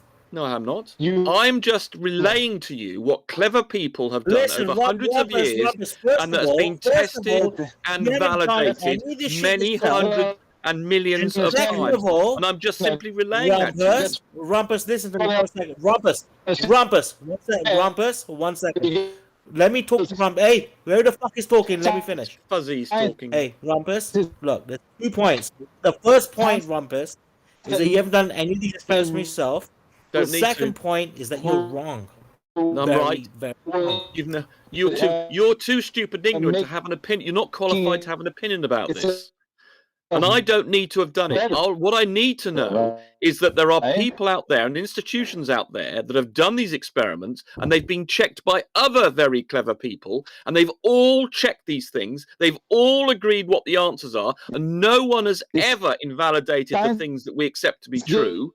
So therefore, I'm prepared to give authority. I'm prepared to give authority to people who've proved themselves over hundreds of thousands of times. I believe that what authority they deserve me to believe. They provide me with a theoretical basis to believe what they have determined practically and measured.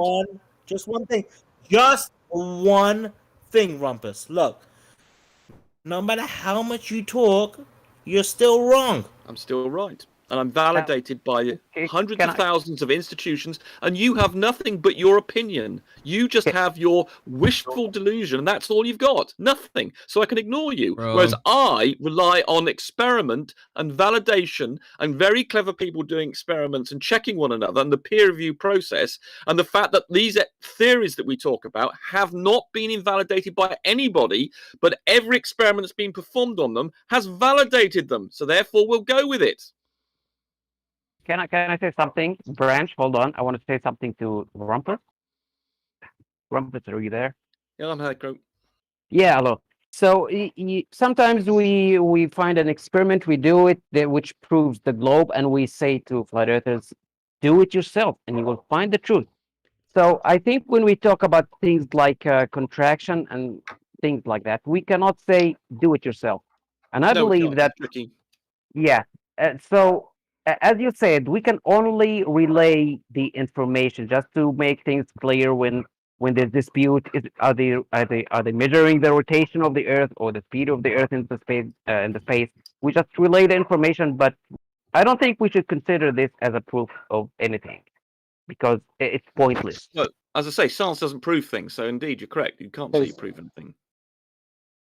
But what we can say is that every experiment... You rely on hundreds of thousands of institutions, every Rumpus. experiment... You're going to repeat that again? You're going to go through the whole thing again? Yeah, but you don't seem to have taken this on board. Outrageous hyperbole, Rumpus. 100% record of being correct. You say they're good, and that's a good result. You don't just have dismiss that. this. That is not... We do have that. No, you don't. We have exactly that. We have exactly that. No. And you're denying reality. So all the scientists back in the 1700s, were they all right? There were no 1800s, were they all right? All those experiments they did, they still hold up today? All the conclusions they drew for the last 500 years, how many of those hold up today? The experiments are valid. I mean, things that Newton the interpretation, did are still experiments. The interpretations, do those still hold up? Because that's what we hear a lot. The experiments are still most valid, of what you tell us is interpretation. That's most of what you tell us. The interpretations will be wrong sometimes because they had limited. We don't know everything. We don't know everything. So they had a limited amount of basis. So Newton, for instance, didn't know about the wave theory of light or the new corpuscular theory. He didn't have enough information, so he had to come to a first. There always has to be a first opinion. But we've had hundreds of years of this now, and then the modern science has lots of experiments. And that's so yes, the first people who said so we just happen to live in the golden age of knowledge where we know everything. They don't know, but we know the things we've been relaying to you have been checked hundreds of times over centuries. You just proved it. You proved it, Rumpus. You know what you just proved? You're an idiot? Do you know what you just proved? No, Rumpus just said. Rumpus just said that there are things that we can't do ourselves. Wrong. Well, that's you personally, not science. Rumpus is wrong. Science can check contraction. You can't. You don't have the equipment to check this. So we have to rely on the authority of others. Correct. Rumpus is first in line to support the technocracy. Give you the modern world, and it's been checked time and time again. You guys won't even verify the stuff you can verify. Now you want to verify contraction. You haven't even verified that there is anywhere except on your couch and between your fucking fridge for the last however many years. You don't verify shit. Hey, Rumpus, why are you so fucking You're a moron. wrong? You're a reality denier. You just don't like the fact that I've got all this evidence, and I'll actually be doing this Earth curvature test in the next few weeks to show you, and you'll be able to see for yourself live the Earth curve or the drop. Hey, Rumpus, You've been threatening that for over a year, so I'm looking forward to it. My current video producer seems to have got COVID and has died on me or something in the last week. Bloody guy, honestly. Oh, something about being my video producer that means people die. Can't do anything, fall over. God knows. Rumpus, talking more does not change the fact that you're wrong. You're an idiot. Yeah, you're an idiot. Yeah, you've just got your opinion and nothing else. I've got the whole body of science in my favor and reality, which has been checked. You've got nothing but your stupidity. You know nothing about science. I thought science doesn't prove anything.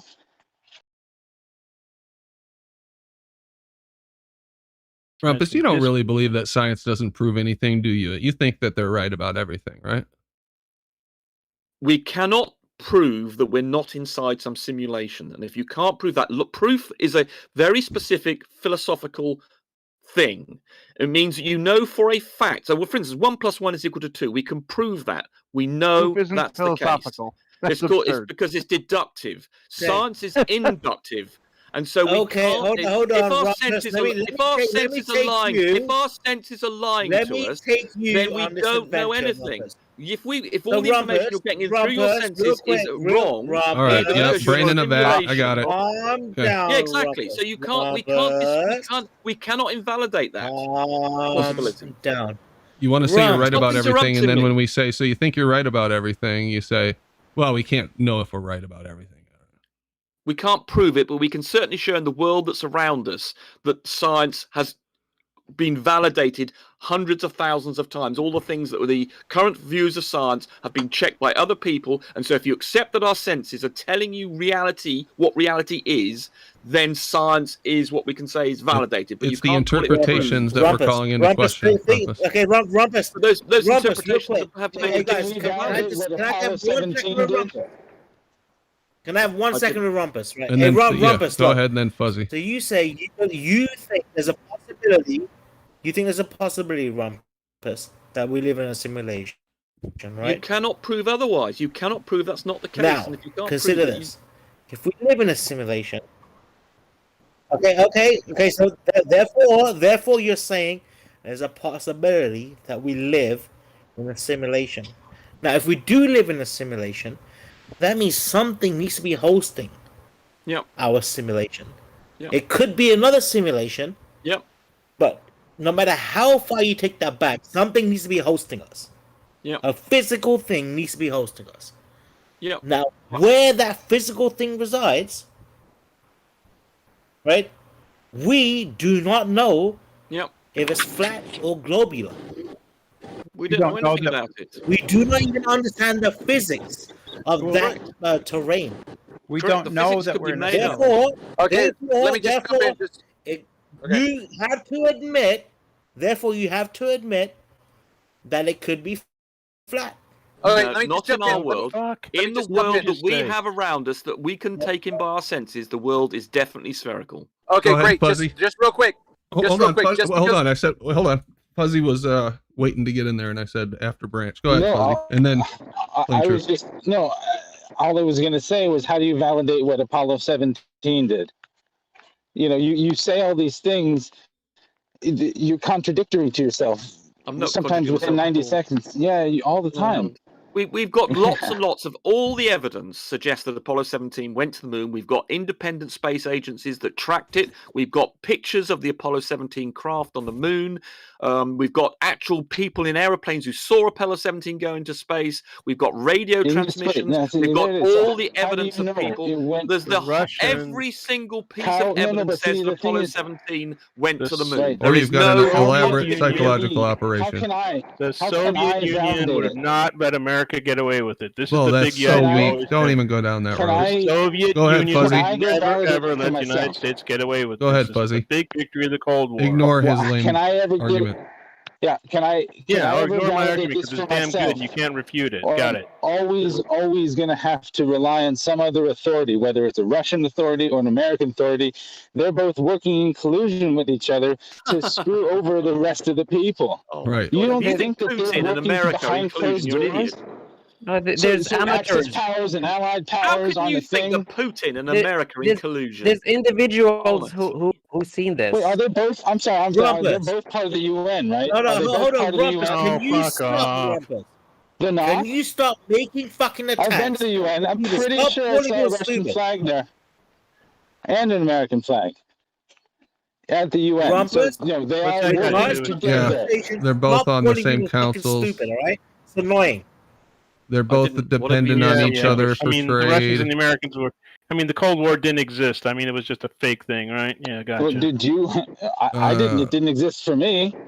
Well, that's Right? because All I have to go with is what the CIA tells me happened. I get history's fake, right? Got it. Anything that happened before you were born is fake, right? No. It's not that it's fake. It's that I can't verify it for myself. Well, so what? You ever read a history book, or is all history fake? Paid NASA shill is not capable of having a intellectually honest argument. I'm Period. not capable of having an intellectual You're honest not. discussion. You're not. Says You've the guy proven it who is every intellectually single dishonest time you all open the your damn mouth. time. Every single time. Says the guy who's intellectually dishonest every time he talks. Says No. the guy This who line. doesn't understand that the Cold War, chill that the out for a Russians bit. would have never let the Americans get away with Chill saying out, chill they out, landed on and the maybe moon. just rephrase it, bro. Just This rephrase line it. that Rephrase you it do in not a accept more anything acceptable unless you've way. done it Yeah, yourself. they is definitely ridiculous. would have signed the Antarctic Treaty, but then been like, oh, those darn Americans, but we definitely won't touch Antarctica, but those darn Americans. Hey, I'm sure that's definitely how it had to go. Right in the kitchen. Okay. Get back in the kitchen. How is history validated? Does someone have a DeLorean that I'm not aware of? Oh, How so do we that's it. Huh? validate So the Bible. How do we determine? I bet you're one of these guys who thinks the Bible's real, though, right? No. No, I'm sorry. Oddly I enough. apologize. Then I'm You surprised. go with the probability of all the evidence points in one direction, and there's no contradictory evidence, and then you say, oh, that's probably right then. What do you mean there's no contradicting evidence? So if you have a history, for instance, if you want to know what happened 200 years ago or whatever, and you have lots and lots of independent evidence that all points to the same thing, you say, that's quite likely. And obviously there'll be some variation and some contrary bits. But if the overwhelming body of evidence says this is what happened, you say, right, okay, that seems to be the likely thing, and you go with it. How would you verify it's So, independent Rumpus, if you weren't a there? couple hundred years it was from there now, before you were born. a couple hundred years from now, I wake up That's and I exactly find what I was going to say. somebody finds themselves a trove of North Korean propaganda. That's the only information they have access to. The North Korean papers, the television. They say, well, this has to be the truth because all these newspapers, these reports, they all agreed with each other.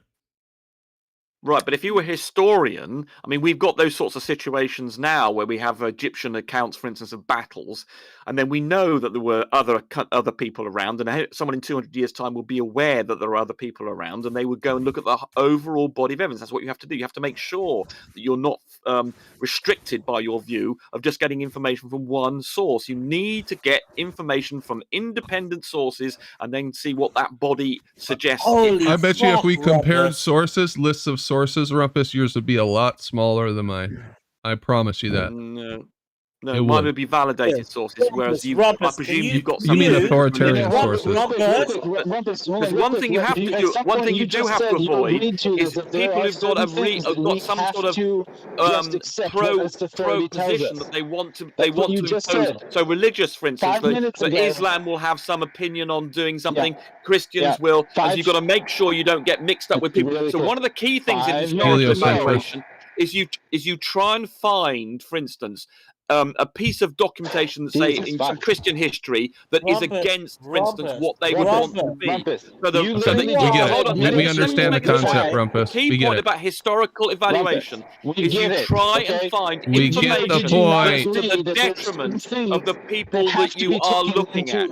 Then you can trust that. What you do not trust is information which promotes those people. You go We get the point. Keep it shorter, Rumpus, for fuck's sake. You're being interrupted constantly. I only wanted to get out because you talk for too long. I'm trying to I've only made longer because I have to repeat myself. Because some idiot insists on interrupting me, and I could go on interrupting him now and make his life difficult, but I don't. You asked where you were contradictory. I'm pointing it out. So why were you interrupting me? Why were you being an obnoxious twat? Because you said that there were times that we How would you like have if I to started actually interrupting you constantly now? How would you like if I started over-talking you now while you're trying to make a point? How annoying is that when you're trying to make a point and I start over-talking you? It's very annoying, isn't it? Yep. That's why you just need to listen. Right? You told us that we needed to take an authority's stance on something at a certain times, correct?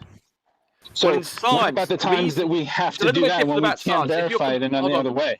If you're comparing science with history, the thing about science is that we are checking it every day of the week by multiple institutions and people are doing that. So we can be very confident about what science says. History is a bit more problematic. We can't test that. We can't do an experiment. It doesn't matter. You already said that there are certain instances where you have to take what the authority tells you because you can't physically do it. We can't go to the moon. Correct. We can't go. We can't launch. Voyager 1. You can all the evidence points to existence. So we have to all the evidence points to the fact we've been to the moon. Every single bit of evidence. We've got pictures of the damn thing. We've got the Japanese. We've got the lunar orbiter taking pictures of Apollo 17's craft on the moon. Hair samples. All of this proof of Bigfoot. There are no hair samples of Bigfoot. They've all turned out to be bears. Genetically, all the hair samples have turned out to be bears. Film. It doesn't matter. I have a picture of him on film. It obviously exists. People can make that. That's just one bit of evidence. We can dismiss it because we can. The evidence, I guarantee, the picture you've got will be potentially also does not exclude the possibility of it being a bear. The people who fake those. You seriously have gone this far in this debate and you've never seen the photos of the moon where, like, obviously superimposed images were being constructed? What are you talking about? You really don't have never seen any of those. But you have to understand that if I were to fake an image of, say, Big Ben, that doesn't make Big Ben invalid. Or if I faked an image of New York in some way, that does not invalidate New York. Can go visit Big Ben so just because someone may have done something silly with the moon, that does not invalidate all the rest of the validation. 24 people can't tell a lie, but a billion people who could see Big Ben every day. Yeah, no, I get it. No one can go to the moon to verify. Exactly. That's the whole point. We can verify you've been there. We've got other independent space agencies who've taken pictures of the landing area and the landing craft. And we track these things. The British tracked the Apollo missions to the moon with radar and such. So we know they've been there. That's real fun. All the authorities, all of the evidence says we've been to the moon. All of it. All the evidence from authorities that we can't verify for ourselves. No, in fact, amateur people who track the radio transmissions of the Apollo missions also validated that they went up into space. I'd love to. Can I see that, please? Can you post those? Well, I suggest you actually go and watch a fantastic video by Jem Panda, who covered this sort of evidence, including people seeing Apollo go past them in airplanes and actually use their own personal telescopes to see this thing go into space. So there's a video, I can't remember. It's called, the name of the video is something like "How I Know We Went to the Moon," and it's full of really rock solid information. I suggest you watch it. Yeah, I've seen it. Yeah, it's good, isn't it? Oh, right, and that's got the information that you just said about the amateurs with the radio signals. Correct. Yeah, correct. Dismiss the evidence. Don't even look at them. Right, and they validated that that's actually going to the moon. You watch it. You ask for evidence. Was provided to you. Go watch it. There is no contradictory evidence. Independent space agencies tracked the Apollo missions. We've got pictures from other independent space agencies of the stuff on the moon. And it was, I mean, all of the evidence. None of the space agencies are independent. I don't know what you're talking about. They all work with NASA. No, they're not. So hold on, you think that the NASA is in cahoots with the Chinese space agency, do you? Yes, actually, they had an agreement just earlier this last decade. Oh my God. You cannot. You really buy into all this, this country hates this country shit? If you think China and America are in collusion about anything like this, you just they're in collusion about a lot of stuff. What are you talking about? We have a huge trade agreement. Half of our manufacturing base is in China. That's Has China ever been on the ISS? The fact that the Chinese can build things more cheaply because they basically don't pay anybody. That's completely different from collusion. That's just capitalism in action. The Americans have been buying up cheaper goods. The Chinese can make them more cheaply, and so that ends up with the Chinese building everything. Sounds like we're working together to me, doesn't it? What about no the UN? Working together. You're just buying stuff that they can sell cheaply. The UN? What about the UN? Are they working together behind closed doors? Can I see the meetings they're in? No, the UN's not working together at all. The Security Council's always at one another's loggerheads. The British and the Chinese are fighting one another. The British and the Russians are. I mean, we absolutely detest the Russians and regard what their antics as absolutely appalling. We're trying to persuade the rest of the world to stop them. Except when it comes to Antarctica. Hey, Rumpus, I've got a question. Well, we've got an agreement about Antarctica. Right. That's hardly collusion. So I'm trying to figure out what. No, hold on. I've got a question for you. Why the fuck? I was quiet. Do you do this every day? I was quiet. And why is it you're so passionate about? Listen, let me finish the question. Why are you so passionate about arguing the same shit you argue every day? Because I do not want science deniers having any influence on people or spreading their drivel to other parts of society. Well, it's okay. Science doesn't prove anything, so don't worry about it. Don't deny something that doesn't get proven. But it still builds computers and airplanes and buildings and bridges. It does all that, and medicine. It does all that, though. And it works. The acid test. Rumpus, I guess, the point of my question was this: how can you do this shit every day? What about you? What about you, Branch? I've been on this hangout twice in 2 weeks. I think that's hardly every day, is it?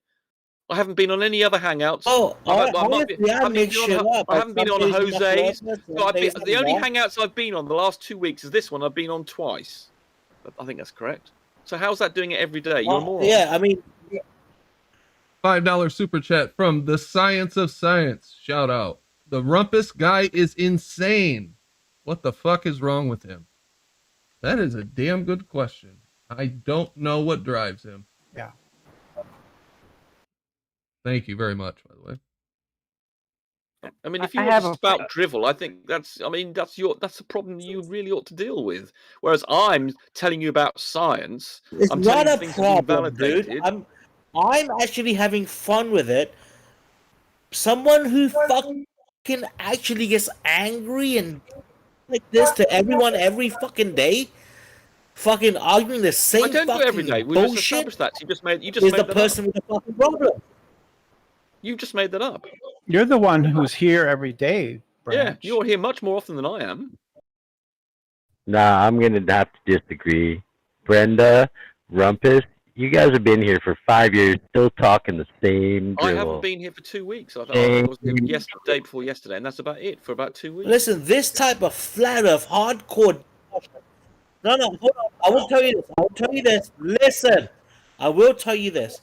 This hardcore flat earth type of discussion only occurs when people like you, Rumpet, or you, Brenda, walk in the room. No, it had a flat earth hour today. There was an hour which was presumably devoted to flat earth advocacy. Without you guys, it's normally we weren't here. Very fucking chill. We weren't here. Nobody cares. Branch, you should What the consume fuck's less Why not make an argument? byproducts, you know? You can't make an argument for toffee, can you? Every single thing you say is wrong, whether it's about flat earth or anything else. Every single statement you've made in the last 2 minutes has been wrong. It's incredible. Are you addicted to being wrong? I mean, do you practice being wrong? Do you go to bed and think, I better say something wrong and practice all night, and then come back in the morning, wake up, I better say something else that's wrong? Can I say something wrong to my neighbour? If you really want to troll me, don't use the same troll I used on you No, I'm not. I'd raised that from my memory. But no, but you've just demonstrated to me that every single statement that you made just now, the last few minutes, has been utterly, utterly wrong and provably so. It seems to me you're addicted to it. Whereas the things I related to you, because you're a science denier, clearly, if you knew about science, you would know that everything I said was correct. You know how stupid you sound when you say science denier? No, do you know how stupid you are by being a science denier? What is a science denier? Who do I have to? What do I have to deny to qualify as a science denier? Well, the shape of the Earth, for one thing. So if I question the shape of the Earth, then I'm a science denier? Yes. Okay. I'm happy with being a science denier, I guess. Questioning the shape of the Earth doesn't make you a science denier. Denying the evidence provided to you and still denying it does make you a science denier. Really? What evidence have I denied?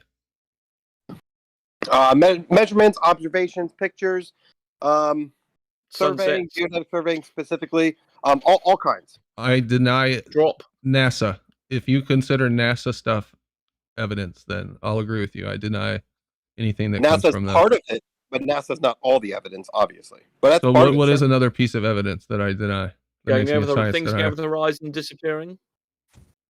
Yeah, because you can't show me any curvature. You haven't measured any curvature. You just assume. Rumpus. Can you speak louder, please, Rumpus? Because it seems like you lost your mojo. Could you speak quieter, please, Branch? I presume you're being sarcastic. Am I too loud or something? No, he's named Branch after the movie Troll. Yeah, right. He sees himself as a troll. That's what he does here. Right. He trolls both the flat earthers and the globbers. Suggests to me he's got a big problem if that's what he spends all his days doing. I was wondering if people have seen Nathan Oakley's latest Hangout live show or anything like that. No, I missed that. They got confused. They got confused about the nature of infinity, and I thought that was humorous. Oh, I see. By the way, you mentioned about Brandon, you still go on science Nathan's being show, inductive. Brandon? They didn't understand your point about science. Hold on. I was asking Sleeping Brandon Warrior. a question, dumper. Hey, Rumpus, You're I the was one who's asking getting Brandon angry, a aren't question you? You claim I'm getting angry, but you're the one who's getting angry. And wrong. No, dude, I'm not. You don't sound like you're having much fun when you're going around swearing and abusing people in that manner. That doesn't sound like you're having fun at all, unless that's what you do to do. Do you do that to your friends? You abuse them in that manner? Do you have So fun anyway, so Brenda, what is this thing with infinity? I'm just bringing it up because I thought it might be a topic to switch to, rather than whether or not Rumpus is here a lot or not. Thought that'd be more interesting. I know, that's why I'm asking you about it. What is the they got confused question? about the nature of infinity. The nature of for to begin with, infinity is not a number, right? It is a mathematical concept, and one of the quirky things about infinite sets is that, for instance, if you take the natural numbers and you subtract all the even numbers out, you'll be left with the odd numbers, and it's still an infinite set. Right. Okay. Yeah. So, though some infinities are bigger than others. But Aleph-1, so the Aleph-1 infinity is actually bigger than the. How can you have an infinity bigger than another infinity? Yeah, I know. It would involve a presentation on this, but there are ways you can match. You can show that the numbers of real numbers. In other words, all the numbers from 0 to 1 as fractions. The infinity there is actually larger than the infinity of all the integers, and you can demonstrate this.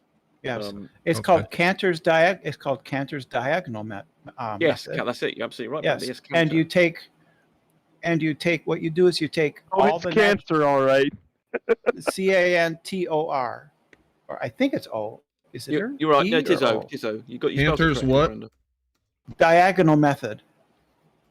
And what practical use is this? Is this just theoretical? It proves that the rational numbers, the set of rational numbers, is larger than the set of natural numbers, right? So you take. It also proves It also proves that Rumpus is a dumb fuck. Yeah, this is your only contribution. This is you having fun, is it, Branch? You just do this. I think you've got a bit of a psychological problem here. Okay, so maybe this wasn't an interesting topic. No, it was. No. No, it was, Brendan. Yeah. I mean, I don't know what there is to say about this. This idea that one infinity can be larger than another infinity. It seems like a contradiction within itself, but. It is. I agree with you, Brandon. It is, unless you do what Brenda said and you follow this Cantor's method, which does show that some infinities are bigger than others. You would, my initial reaction when I heard about this many decades ago, thought that's nuts. But you can actually show that some infinities are bigger than others, and it's very weird. I mean, reality is weird. So most of mathematics, I'm sorry, not science. Most of mathematics deals with infinities of some sort or another. It's a very well-established part of mathematics, and so they were saying earlier today on Nathan's show that it just was nonsense on stilts, which it isn't. It's a very solidly demonstrated part of set theory, which is a part of modern mathematics. Well, hey, if there's some practical use somebody gets out of it, go for it. But to me, oh sure. Calculus. Give me something that I can do practically in the world with this idea that one infinity is bigger than another infinity. Calculus is not used for anything. Calculus is used all the time. Yeah, I don't think this is involved in calculus. Like what? Calculus it's an infinite series. Calculus is about infinitesimals, whereas you're talking about infinities. It's slightly different. Do you have any examples, Brenda, of something? I mean, is this used to build a bridge? Is it used to calculate something for the economy? It's not used to build bridges. Set theory is used in a lot in programming. Most programming languages are sort of based on set theoretical concepts, right? Not for infinities, though, right? You're always dealing with a finite set when you're programming, aren't you? I don't know. Infinities are very useful in physics. We've been able to work out things with infinities and been able to handle them. And by being able to understand how infinities work, we've been able to come up with quantum theory, which has led to us having, computers and things, and understanding lot of quantum mechanics. Before we have a full understanding of quantum mechanics, we've had to include infinities and things, and also general relativity includes some unfortunate infinities, center of a black hole, singularities and things. So understanding infinities is useful to us, and in understanding the physical and natural world around us, which is part of science. But whether the particular infinity rational number versus natural number infinities, I don't know if that's got a practical, but certainly understanding infinities is very useful to us. Did you say black holes and singularities? So what? Where is the black hole or a singularity around us? One, and what practical application does knowing anything about a black hole or a singularity have for us? Well, if we ever get to the point where we can harness an enormous amounts of energy, you can actually use black holes potentially to go backwards in time. Oh my God. Well, you know what? Nathan was right. Those guys were absolutely right. This is crazy on nonsense stilts. On stilts. Yeah. I mean, your imagination, I'm afraid, is not big enough to cope with reality. And we're Our imagination isn't big enough to cope with reality. You've got to blink I gotta cut that out. reality. And we're trying to educate my you. Goodness. Your imagination, it's just not large enough to incorporate all of reality inside of it. Our imagination demands enormous Our imaginations. My imagination is infinity plus one. So I think I'm well, there you are. You see, you don't understand infinity. That's where you've got a problem. You see, you don't understand it. That's where you need to increase your imagination. I guess you're right then. Can I change? Well, where it's useful is in the foundation of mathematics, which is due to our last conversation about 1 + 1 or 2 + 2 being 4. A set theory is how we can prove that 2 + 2 = 4. Yeah. Boy, are we sure? Are we sure we want to return to this conversation? No, probably not. I think Crow said that he had a subject he wanted to change to. Yeah, I've shared the picture in the space room. Can you take a look at it? And this picture is in relation to what was said earlier, that there was no such thing as Cold War, and all the countries work together to convince us that there's space and moon travel and stuff like that. Okay. Could you see the picture? I'm not seeing the pictures. Is it It's, in general? No, it's in space. No. It says CCP USSR. It's like a metal something. Yeah, that's the bottom. I that think that's wasn't the a bottom joke, of Soyuz capsule. Oh, And if you look okay. at and if you look at I've touched one of those. oh, lucky you. Yeah, I've actually There's pressed my hand on one. some instructions on how to approach the capsule after it lands. Right. And if you look carefully, this capsule from the 60s or 70s, something like that. It has written in English. Yes, it does. And they had plans, emergency plans, to land it in USA. Huh. So you see the cooperation now. Well, if we weren't cooperating, wouldn't we just blow it out of the sky or steal their technology or? Yeah, so they I'd be worried about that. We didn't have to steal USSR technology. They stole Exactly. ours. We're not shooting one another. Just because we're not shooting one, that doesn't mean to say we're colluding in some deep and meaningful way. There's plenty of things that say we were colluding in many ways. We might have agreements with other countries about doing stuff. I mean, Russia had an agreement with Hitler at one point about invading Poland. That doesn't mean to say they're, just because you have an agreement with a country doesn't mean to say you're some deeply colluding and supporting it. It's not to say that it's not happening either. And what's more, the USSR and the United States were allies during both world wars, right? Well, not through choice. Oh, they didn't have any option. We did have a choice. Germans invaded Russia. No, we could have dealt a death blow to the USSR, and we were giving them mini supplies during their. Oh yeah, absolutely. People were tired. People were tired of war. I mean, it had been a global war. Well, that's because Germany was a threat. I mean, if Germany had beaten us, and they had a much bigger army than the Americans. I mean, if the Germany had been connected to the USA, they'd have invaded it, and it'd have been all over straight away. So the US sensibly thought, well, okay, we've also got Japan to deal with, and the Germans were an even bigger threat. So they thought, well, okay, who's fighting the Germans? Oh, it's the Ruskies, right? We better help them because our enemy's enemy is our friend. It's very simple. There you go. We were their friend. You got it. Yeah, Stalin cooperated with Germany at first, early on, and then they swithed to the Allies. Right. Yeah, but immediately Germany was removed, they were not friends at all, and we had the Cold War. So I mean, your point is invalid. Well, yeah, which never came to actually firing shots, and you guys have no fucking clue what was going on behind. What do you think happened in Korea? Doors. You were fighting one another in Korea. We were fighting Russian pilots in their planes and shooting them down. Are you talking about when we had somebody else's army fight their army? Yeah, those are it wasn't actually Russia's army. It was their friends essentially. Those were Cold War proxy wars. Essentially, proxy wars. The ones where we didn't actually fight. Those are the wars you're referring to. You're actually validating what Rumpus said. Do you guys really think that you have this just fantastic grip you think on two geopolitics? other countries that are completely separate from us warring against each other is somehow the same as us warring against each other? Really? They're often client states. We fought through client states. Africa was full of that. So they had Angola. wars where in Latin America. They themselves got hurt no way, no matter how much they lost. And Cuba, for instance. That to you is a normal war that's legitimate. Do you think that we were totally not fabricated in any way? What do you think happened with Cuba? That was a good point that Rumpus brought up. Cuba.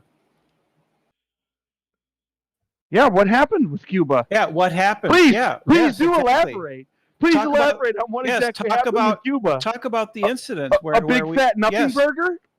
Is that what you're talking about? No, the Cuban incident that was the crisis that was a big fat nothing burger. That one. The crisis. Please do explain what happened, quote unquote. Please do. We very nearly had nuclear war. We were on a nuclear war alert. So we didn't have nuclear war, is what you're saying. We didn't. So nothing happened. Very nearly did. Is that what you're telling me? That's the whole point about the Cold War. Because we had mutually assured destruction, that's why you only had proxy wars. If there'd been a full war between the USA and the USSR, then nuclear war would have come out, and everybody realized that was a bad thing. The USA realized having a fight with the Russians was a bad idea for their own interests, and the Russians equally realized that fighting the USA in a nuclear war was also not a good idea. So hence, that's why there was no direct war between NATO and Russia. Hey, Rumpus, whose ships were in the water around Cuba? Whose ships were those? Bit Russian, weren't they? Yeah, whose ships were those while you were there looking at them? They were USS. Whose ships were you looking at, Rumpus, while you were there? And what's more, people don't realize this. We didn't realize it at the time, and the Kennedy didn't realize it at the time. They actually had some nuclear weapons on Cuba installed already, and it was they did. It was a Cuban decision.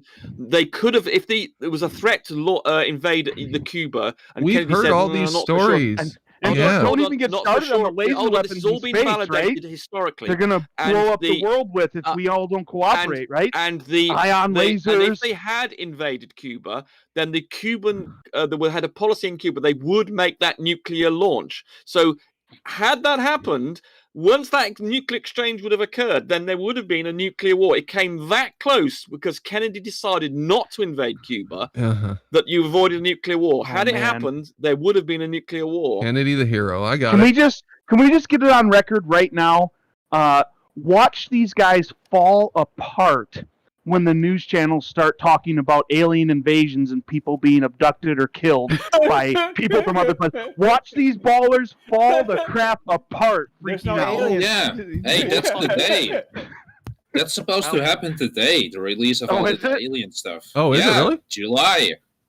Yeah, there's nothing there. It's a big fat nothing. Yeah. Why do you say that, Brenda? Oh, come on. Because it's just suppositions and observations that can't be verified, and none of it's going to pan out into anything. Kind of like the Cuban Missile Crisis. What about these nuclear bombs that can't be verified? We have witnesses to the events I described. We have witnesses to these commander of the UFOs Cuban who had the option of firing a nuclear missile at the USA. We have that testimony. We have all the evidence that has come to light. You have that testimony, huh? Well, if somebody said the words, I mean. Well, Rumpus, they can just go when they're going to Metabunk to look at the flat Earth debunking. They can go to his forums on the UFOs and see how he does an excellent job taking apart these supposed reports. Do you think that we're all on board with the UFO movement? Is that what you think? There's no. I don't think there's any UFOs. I think that they are. Brenda didn't say. She just said that this it's going to turn into bots. She didn't say what your position was. Yeah, Mick West does more than just debunk flat Earth. He debunks a lot of other UFO things. just means unidentified flying objects. So I'm sure there's plenty of those every day. It's just a matter of whether or not you can identify them. A lot of them are balloons. Aliens from outer space. That's a bunch of bullcrap. They're Chinese lanterns. Those are UFOs. No. What about the latest videos that the Navy's been coming out with, and the Department of Defense has been shopping around on CNN and Fox and all the major media outlets saying they don't know what it is and it's beyond our technology and knowledge of physics? What are those, Brenda? This is where I would agree with you that the popular media sucks. When I look at Mick West's taking apart of these reports, right, on Metabunk, I can see that the media, the news media, is just hyping these things up, for views, just like anybody else does. They sensationalize any news. Wait a minute, that means that the government's got to be sensationalizing it too. They're the ones putting it out there. These are like official releases from the Navy and the government. Why are they there doing was that? a law passed. There was a law passed that required the Pentagon to produce a report, so they did. So they produced a report that was then turned around and sold by their own people to the media agencies who spun it into something sensational. No, it's not sold. It's just released into the public. It's not. No. They framed it that way, that they said we didn't know the physics, blah blah blah. That no, they was just their said they couldn't framing. explain it. That's quite different. Okay. Well, I would be interested in seeing what he says about these reports because I haven't seen a debunking about. Well, Metabunk, Mick West's Metabunk is very good at destroying flat Earth and at taking apart these reports about UFOs. Okay. Well, it's easy to take apart flat Earth. That's easy. It's not. I would like to see Mick West's essentially rebuttal against some of these videos in which Navy pilots and commanders do speak on it as being more capable than we are capable of. Yeah. I would like to see that response. It's in the forums there on Metabunk. Why don't you give us the cliff notes? What does he say, Brenda?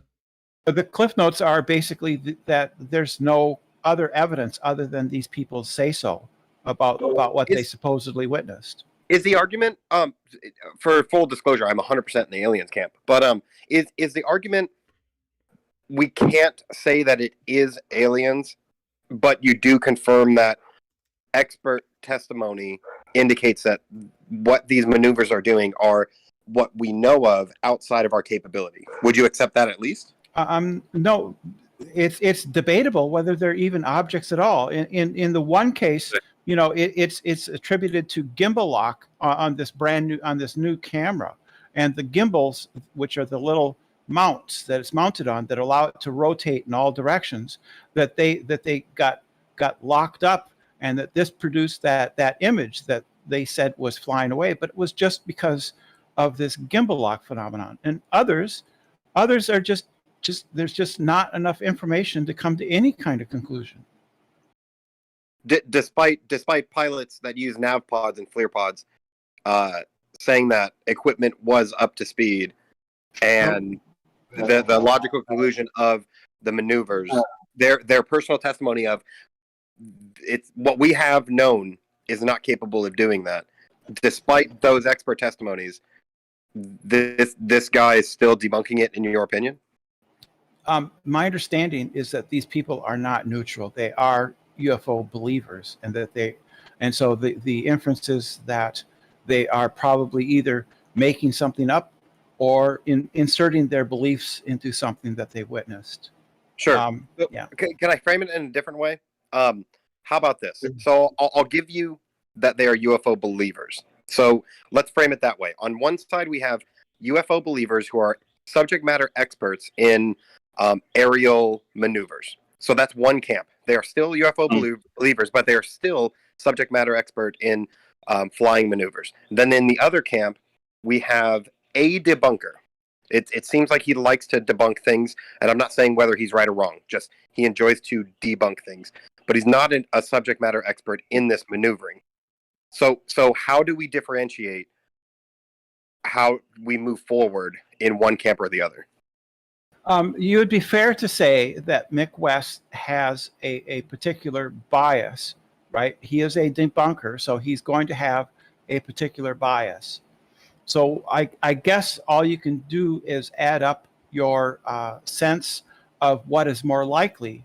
Is it more likely that it's maybe a government and their drones that we're not aware of, or people are misapprehending what, you know, the optical phenomenon of some kind?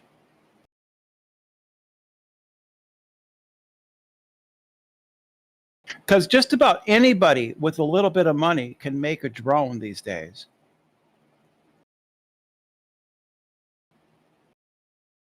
Okay. Don't you find it odd that you've got these former Navy pilots, lieutenant commanders, and the whole mass media out there pushing this stuff? For their personal reasons, they're believers. So it has nothing to do with institutional motivations.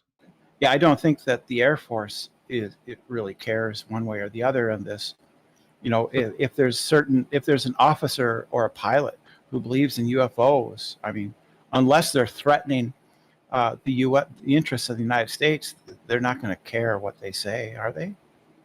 Yeah, I believe if we had been visited and there was alien I believe if there was alien activity, we would know it. There would be no doubt about it. NASA pilot that wasn't in the Air Force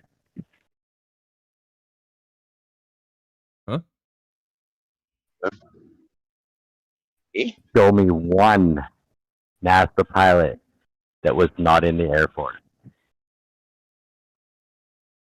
Point being,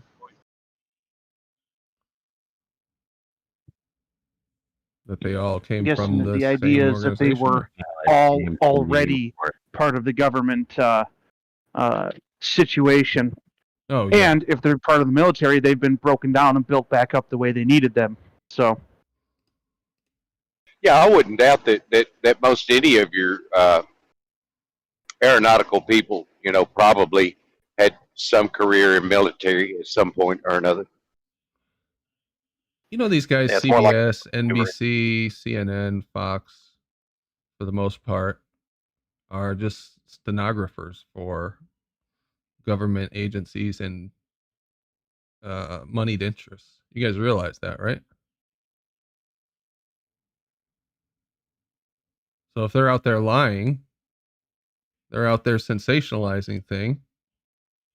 Yeah, even Tucker Carlson, Brandon. I would say even Tucker Carlson. Nah. I don't trust any of them, and I actually, if I was going to like anybody, it'd be Tucker. I don't watch any of them. So I don't either. I don't have why any would you say problem. even So- Tucker Carlson? Like, No, you don't watch them. They don't lie to you. Why do you care? even Tucker Carlson, like he's some bastion of truth or something. Well, he is pushed like that. He is regarded as a bastion of truth. Is he? Oh, like, I mean, I watched him. There's some things I agree with him on, but like, I think it would be dubious at best to start like watching any news anchor and be like, "Oh, this is the one. This is the guy telling the truth." Obviously. Oh no, they're all junk. Don't get it twisted, Bob. Yeah, I don't trust any of them. I don't trust these guys either, though. That's James Corbell, and I mean, I haven't watched a lot of their stuff, but they're out there pushing the same thing. So I don't know what to believe on this. Biodil, you seem to have a strong opinion. You think something's going on with these UFO sightings? I'm pretty biased because I'm in the alien camp. I wouldn't be able to give you anything that's like, here, this is going to convince you aliens are real, but I'm in that camp. But as far as like realistically, I don't know, I tend to think of it like how we observe what we consider lower animals. So if aliens do exist, I suspect that they'll observe us in a similar way.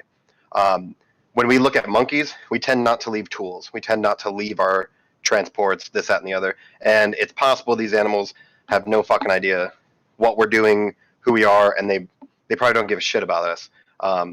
So in that same way, I think most people don't give a shit about aliens. They're not going to leave their shit here, and just by pure accident, something may happen where they do, and that's where I get into like Bob Lazar and all that shit that I subscribe to. But I don't know.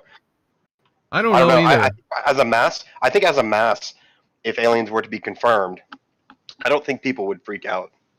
So I don't necessarily see a problem releasing that information if it were true.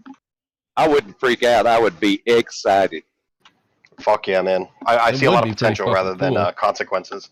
Until that we found out that, yeah, there are aliens and we are in the farm they built to grow us. Then everybody, that would kind of take the helium out of the balloon. Right. We are ready to be grilled. Yeah. Right. That part of it kind of scares me. That like, as far as possibilities go, in my mind, it's 5% chance that we are being grown by this higher species and we're just in a lab of some sort. Like it's a low probability for me, but I still leave the possibility open, and that would be a little scary. The older I get, the more I think that's possible, to be honest with you. That's kind of my overriding suspicion these days. I'm just trying to add up why someone would go to this effort, because I personally believe that we're on some kind of constructed Earth, no matter what shape you think it is. I think it was constructed with a purpose. Why would you go to all that trouble?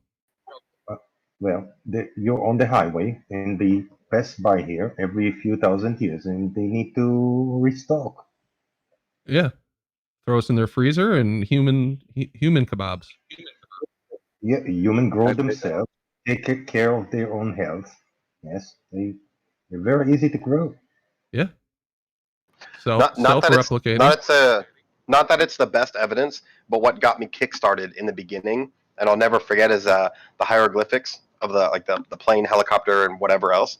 Like to this day, I'll think about that, and I'm just like, yep, I'm still on alien camp. Yep. Yeah, sure enough. Yeah, and you know what? You look at some of that stuff that's on those pyramids and stuff, and I think, we really don't know which of this stuff that looks crazy to us existed in reality and which of it was stories that they made up, because we had all that gap in time. So let's say they came every couple thousand years. So these guys chiseled on stone. They're like, oh, fuck, this crazy thing is going to happen. There's going to be this ruler with a fucking dog head, and these helicopters come out of the sky and all this crazy shit. We got to tell the future about it. Chisel it down. A couple thousand years go by. A new fresh stock is grown. Forgot all the stuff we learned before. Have never seen anything like that. What are you going to think when you see some crazy shit like that? Well, they were either... what influenced those types of drawings and carvings and whatnot? You just think about the mind of the person that did that was either thought to be a crazy person, or there was something to it, Yeah. There is that phenomena of finding matching shapes with known things, I guess you could say, where you see like certain shit in clouds, even though someone may see something else. There is that to it, but these hieroglyphics just seem too detailed and purposeful to think that it's just some type of an illusion that we match shapes with other shapes.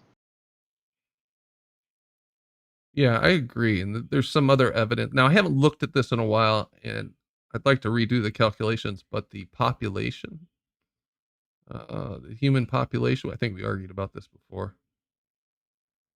Need to revisit those calculations, because I know a lot of people have done it. I've done it myself on one of those online calculators, giving, generous assumptions to the number of people that would be born each generation and that kind of stuff. Conservative estimates, and it seems like there should be a lot more people here. Well, I think when we talk about populations, like no way am I an expert, but there is some food for thought in which the type of civilization that you talk about would tend to overproduce. So like what we have today in what we would consider first world countries, we have it good. We don't have to put in effort really to get food, sustain life, and live. So we can overproduce. That's a byproduct of that. But if we lived in a hunter-gatherer or even a basic farming civilization, if the entire civilization is doing that, it might not be beneficial to overpopulate. So it might just be a sustainability type of civilization for population growth. Yeah, maybe. Hard to tell. Not saying that is what's happening, but it's one of those, like, it seems like that would make sense. If you're not growing enough crops for 10 people, why would you have 8 kids? You know what I mean? Yeah. Oh, because 10 of them, 6 of them will not survive. Yeah, whatever the case may be, but that's what it seems like. They did have a very high infant mortality, but even taking that into account, they're having more kids and they had a higher infant mortality rate. I think they were reproducing above replacement level for at least the last 300 or 400 years, but a lot of assumptions baked in there. Right, and then average lifespan as well. I'm not sure what it was, for the Egyptians, but I know we obviously know that lifespan averages change. Yeah, I don't know. The more I look around at this place, and I just think everything's just a little too perfect.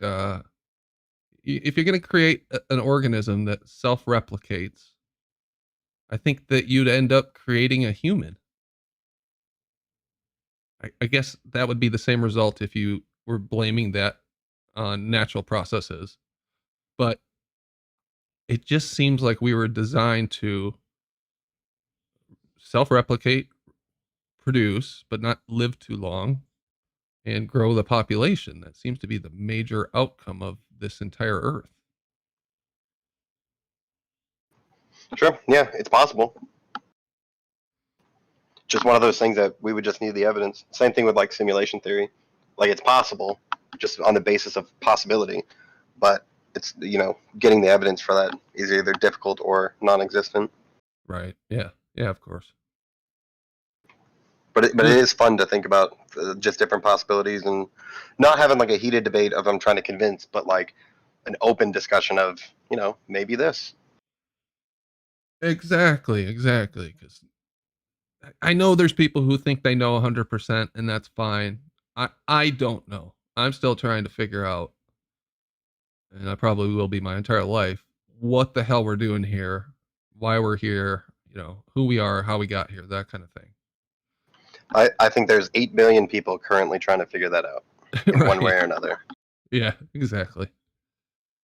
So, Well, we can subscribe to things, but to, like you said, we really don't know. We just subscribe to what feels good, perhaps what makes sense, perhaps some type of happy result rather than a negative one. We all just subscribe. We don't know. We all have our own philosophy. Yeah. Yeah, that's fine. Yeah. Anyway. I don't see. I don't think the probability of aliens being real is reasonable without thinking of God being reasonable first, right? So I don't see the like if you're going to think they're aliens, what are they going to be? Shapeshifters? Do they have different lungs? Do they breathe oxygen? Like, I mean, what kind of aliens are we talking about here? Well, Gray men? We don't have solid evidence. So I know. So but if you subscribe to them, then it could be anything. I know, but that's where your brain goes, right? In the same sense, it can go that. Hey, shout out to the Science of Science. Eddie Bravo says no one lives in North Korea. That wouldn't surprise me. That is a crazy story about that country.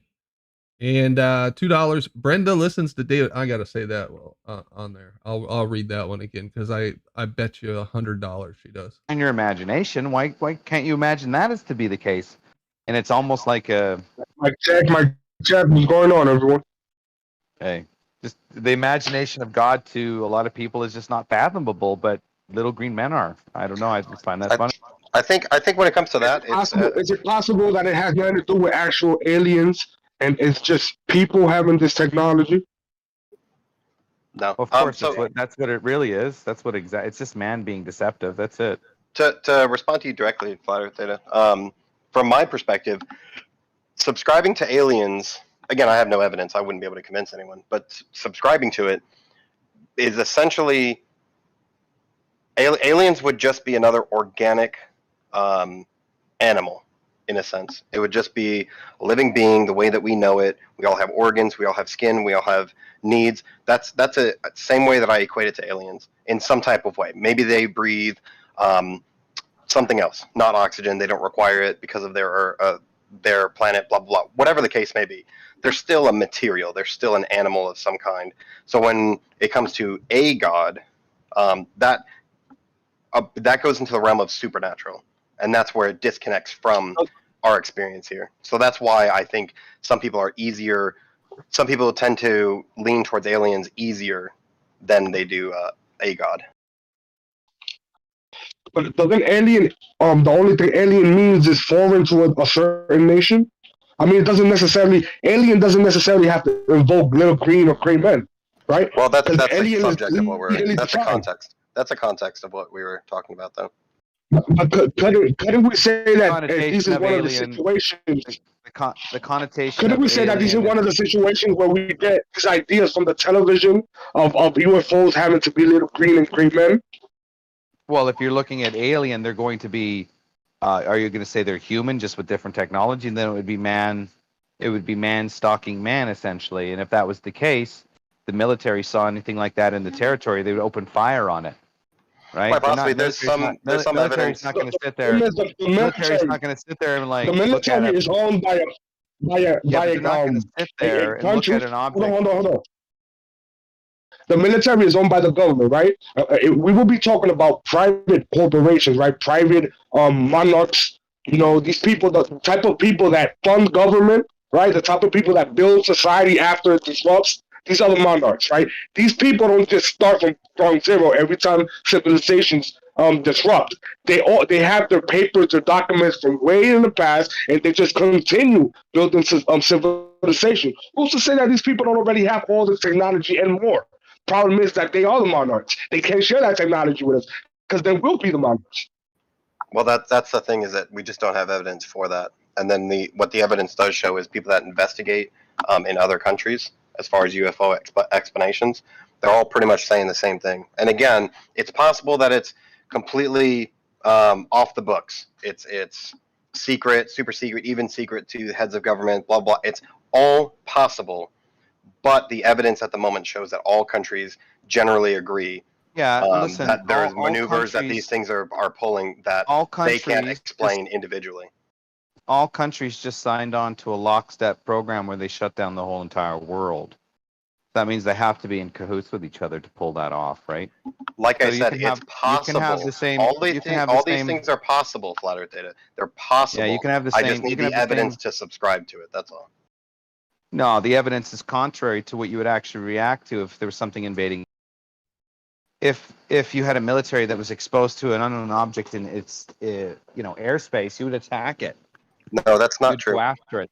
Yeah, you would. That's not necessarily true. They do scramble jets. They do scramble jets for these things. They do it quite often. Look how pretty that is. Let's just chase it for a while. I know. I understand everything that you're saying. I need to respond. I understand everything you're saying, and I get your perspective. What I'm saying is, no, they wouldn't. They would scramble and they would investigate. And if it did pose a threat in some type of way, of course they would shoot it down. But there's plenty of videos that show pilots not knowing what the fuck is, on their radar, on their two-scope, on their FLIR pods. There's plenty of evidence of that where they don't know, but they don't shoot it. I can personally fake that footage, dude. It's all good. I know. In the land of everything is possible, I understand it goes without saying. I would just need the evidence to subscribe to it. But even outside of the military, right? There's been people talking about these. Like, is it that unless you're some sort of military authority, you just have no credibility in front of humanity's eyes? Because people have been talking about this for years, right? It seems like the people are the ones that realize the conspiracies way before the government even realized what's going on. As far as we know, it's more likely that they knew and just didn't say shit than it is that there was some type of movement or collaboration between just regular people. It's more likely. Yeah, the way I've always seen man's nature is to always implement a fear so you could tax or control. So if they're going to have another cause, they need to create one for more tax purposes and more fear purposes to lock down people. That's all it's ever been about, man. It's just deception. The same can go for you, Flat Earth Data. You're human as well. It could be all deception. I get where you're coming from. I has tend to be agree because that I don't think they would just shoot things down blindly like that, though. Are you telling me that's the first? I have a theory about the deception, Brandon. I don't think that'd be their first instinct. That's not their first. Exactly, but that's not their first encounter, though, right? They've encountered these apparently, dozen times before in the past. Anything happened? This is not new, right? So anyone was attacked? You think anyone was attacked? Why would they shoot? You think a foreign body into your airspace is keep coming back, and you're not going to fire on it? No. When you're, of course you are. You're not. In present day right now. Problem is, let me finish. If it's technologically more advanced, and they know they run a risk. In present day. Hold on, let Data finish, Matrix. Then you can respond. In present day, Russia just fired some missiles at the U.S. at U.S. ship passing their airspace. So it happens to be the case for what, the gentleman's game on Earth between nations. But yet you have a supposed outside threat that you're calling alien that has super space technology, and you're not going to defend your property. It would be an imminent threat. But this is just you guessing. You don't have experience. No, hold on. I'm looking at it from a point of view. Listen, Data. Go ahead, Matrix. As a threat, what would classify as a threat? What would classify as a threat? Hold on, Data. Let him You respond. being a pilot, right? Hold on, Data. Let him respond. Data, you being a pilot, right? Let's say you recognize something that is obviously far superior technologically than you would ever imagine, right? Now, it's your first instinct to shoot the thing, and not think, if this thing is obviously superior technology to me, right? I shoot it. There's a possibility that this fucking thing is gonna laser the shit out of me out of the air, right? So don't you think they run through those scenarios before just going and shoot these things? Was he talking about aliens? What classifies as a threat, right? There'll be many variables. It'll fall under rules of engagement generally. Yeah, there you go. There are rules of engagement. That's an excellent point. Listen to this point he's making about rules of engagement, because he's absolutely right. There are rules of engagement. Applies, definitely. Rules of engagement are broken pretty often. Not like super often, but there are many cases of rules of engagement being broken. Yeah, but there are rules of engagement, and when we realize talk about pilots, they're going to be of a different degree than just grunts on the ground. They are going to go through steps in which they need permission, especially if it's an aircraft that they're unsure of the origin. Yes. Their first thoughts are going to be foreign aircraft because they can't communicate, so we know it's not American. And then the next step is, do I really want to fire because we may start another world war? So they have to get these permissions. There are steps to it. That's it. That's the one. They got to get permission first. Yeah. They got to go through protocol without a doubt. If you think that this is the first report of that video that's been circling around, they did this 6 years ago, maybe 8 years before that. This is like recycled stuff, man. This is not new, right? It's like every generation grows up 10 years, they recycle the same shit. Because nobody cares at some point. That's also a good point. But now, because of the propaganda and the lockdown with movies and sci-fi and the dystopian presentation, in Contagion movie, and like literally while COVID was happening, you had sci-fi COVID movies on television. That's right. So of course, we've had sci-fi movies for 100 years. What's changed? Yeah. Okay, so the point is conditioning, right? So if you're going to condition a society and turn them secular, you're going to brainwash them with things that you can't validate this stuff. I can tell you what I can validate. I can take my drone and shoot that kind of footage and put something in it, speed it up, and make it all grainy and shit. Look like I'm chasing something, right? These Honestly, things I look at. So I look at the today's society though does not give a fuck about any UFO shit. I would be interested in looking at a fake FLIR pod video, by the way, because that's incredibly hard to replicate. Have you not seen? Okay, I'll tell you a movie to go see. Well, any drone footage where they're chasing another drone or another object. Though, like the whole UFO thing is like it's just grain it up, turn it black and white, speed it up a little bit. There you go, right? It's literally not at all. No. Yeah. It's the same thing, man. It isn't. And I'm telling you from someone who worked on these pods and watched these tapes because I had the access to. And then small anecdotal example of rules of engagement. We almost started World War III in Iceland. World War III's already happened, dude. It's the Silent War. It started in 1963. They signed a treaty called the SALT Treaty for it, dude. Okay. Here we go. Go ahead. We were having fun, but go ahead. You got this. No, dude, we're already in a third world war. It's a silent war. It's SALT Treaty. It changed to the start day 1 or something. I think that's what it's called now. The first start day. So it's basically a nuclear war treaty and basically an espionage treaty, supposed. But now that expired January 1st, 2021. And it's SALT Treaty 2, whatever. You can go look this shit up. But it expired, so now they can use all that. I'm actually happy. You know what? The whole fucking nuclear treaties and shit. Okay, so hold on. Now all of a sudden we're seeing certain objects in the sky. So what I do know is they've improved missiles.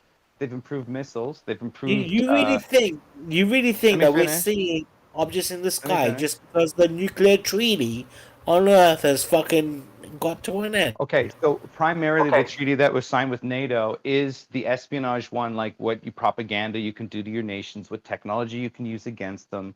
That's done. It's done with January 1st, 2021, the SALT Treaty. That's which happened in 1963. If you read the history about why it was done, it's because they were shooting lasers at each other's balloon satellites, killing their equipment. You know, doing some EMP attacks, Yes, all that kind of stuff in 1960. there's a citation for this. Salt Treaty, dude. Just research it. Salt Treaty 1, Salt No, Treaty 2, no, called give me the some Start links. Day. Yeah, those you read. I So want to you're read now those. you're going to use.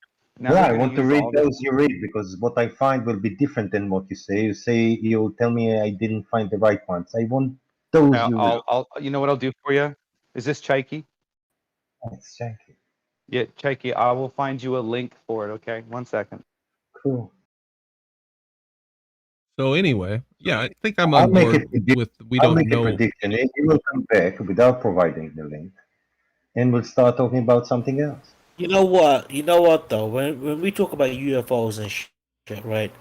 Like I've had a very deep conversation with Scott Beach, right?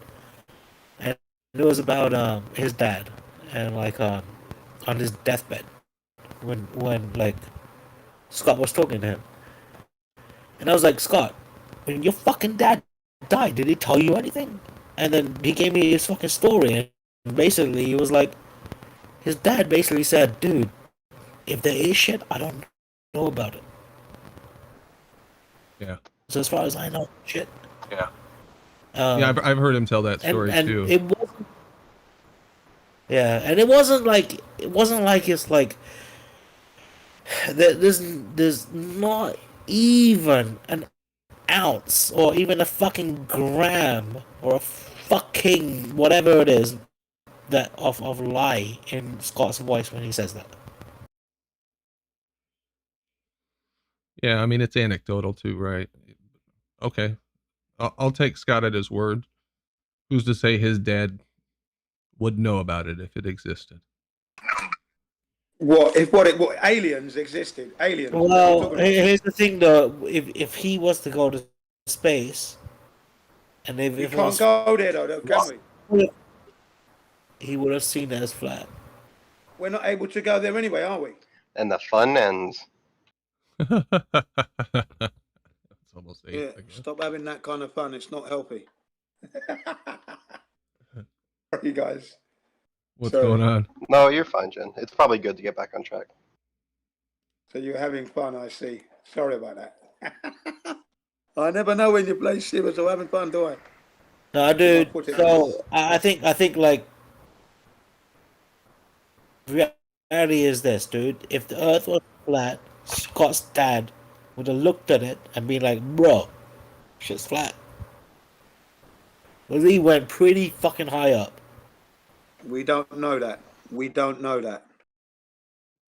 Yeah, we really don't. We don't know how high he went. But no evidence for that, really. Sorry. Okay. It's all a matter if you choose to believe what you're told in those cases. Yeah, and does the technology actually exist to take man up there? That's the other thing as well. Can we actually go up there?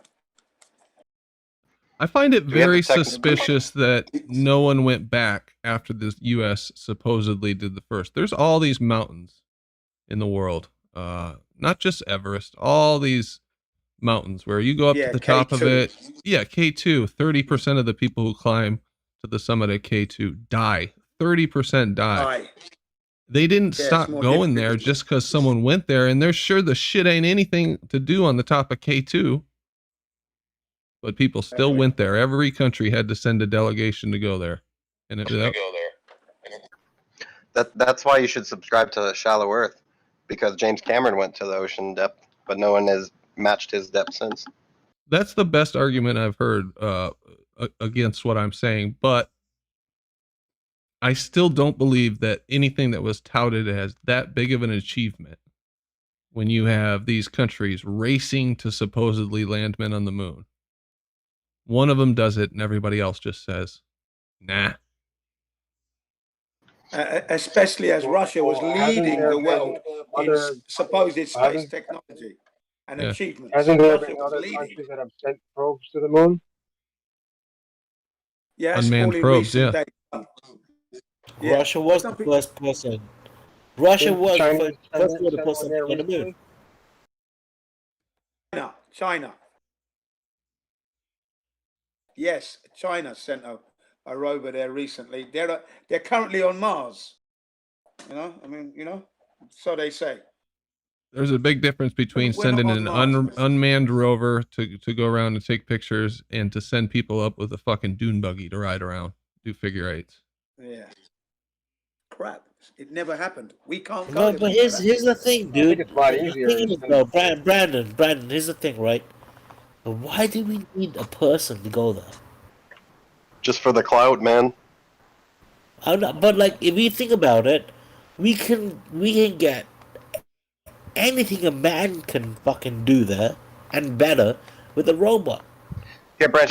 I'll put So it this why way. do we need- It's gonna be very simple. Let's pretend like no human has ever summited Mount Everest.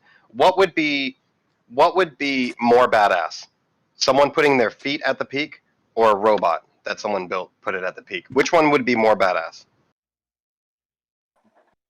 That's a very different type of comparison because somebody's Not already necessarily.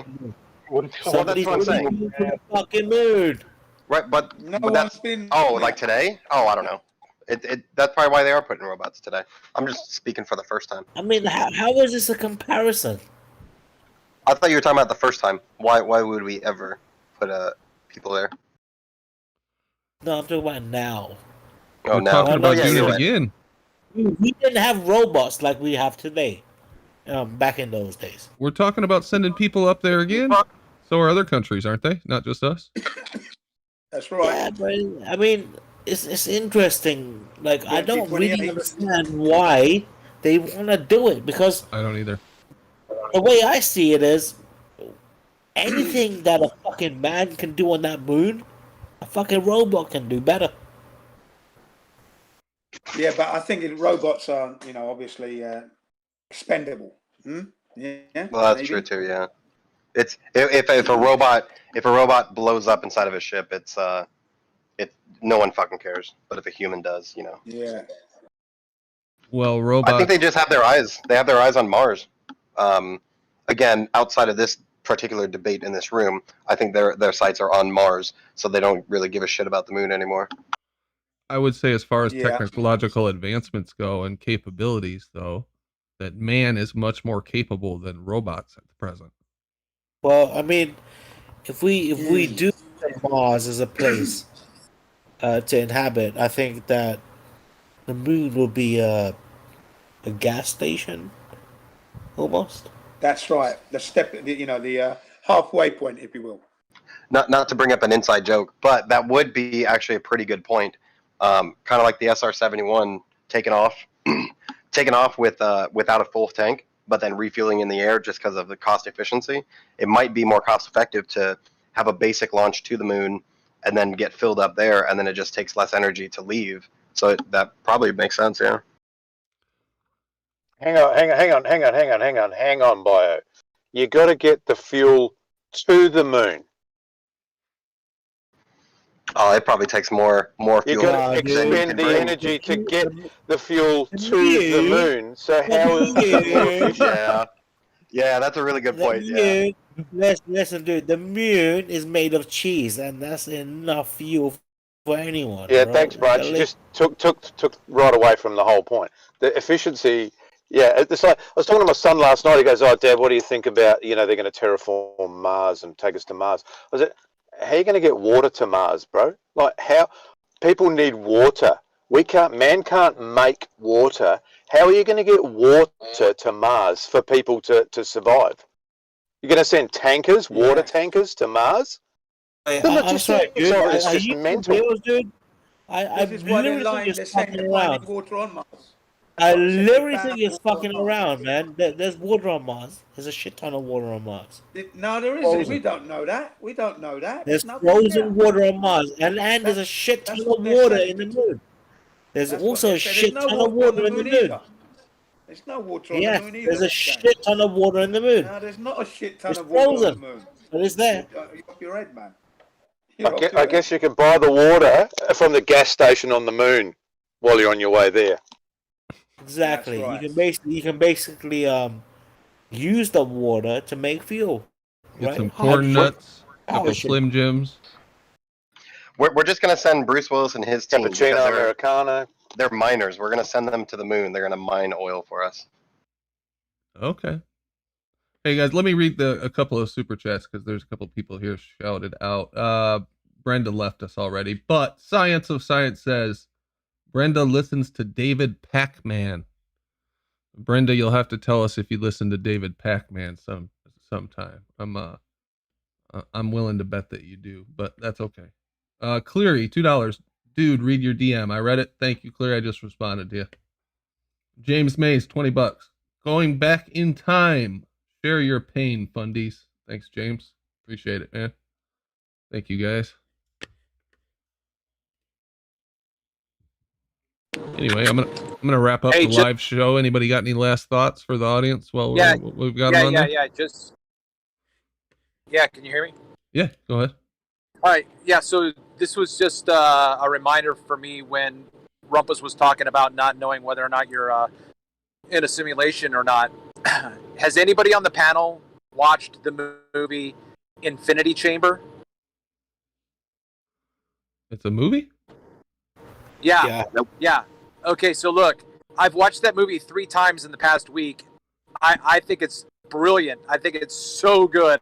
I was just watching it, trying to figure this shit out. It's so good. Anyway, it's free on YouTube. It's on Amazon if you have Amazon. If you don't, it's free on YouTube. Infinity Chamber, I think it is so well done. So good. You'll be like you know what? You're totally right, bro. For a low budget movie, it was amazing. Yeah. I listened to the soundtrack too. The soundtrack's just incredible. I watched it the second time and I noticed the music. I'm like, fuck, this music is telling the story too. It's so good. So good. Anyway, you should go check it out. Infinity Chamber. Yeah, check it out. Thanks for the tip. Anybody else got anything? Say again? I'm gonna check that out. Yeah. Oh, I think this weekend I'm gonna stream on Twitch the torsion in a vacuum chamber stuff. Oh, the stuff that you're partnering with. I'm not partnering with anybody. Fuck Chemo. Oh, okay.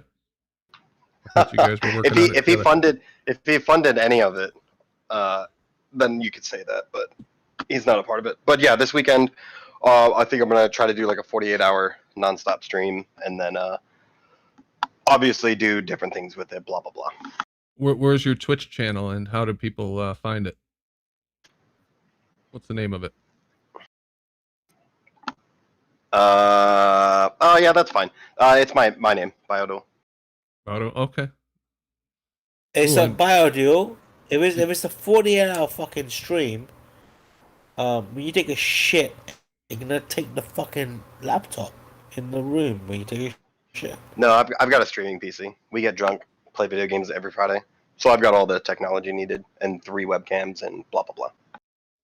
No. So what I mean is this: in order to be fucking, you literally said it's gonna be a continuous 48-hour stream of you. So what when you have to take a shit? Oh, it's not of me. It's of the apparatus.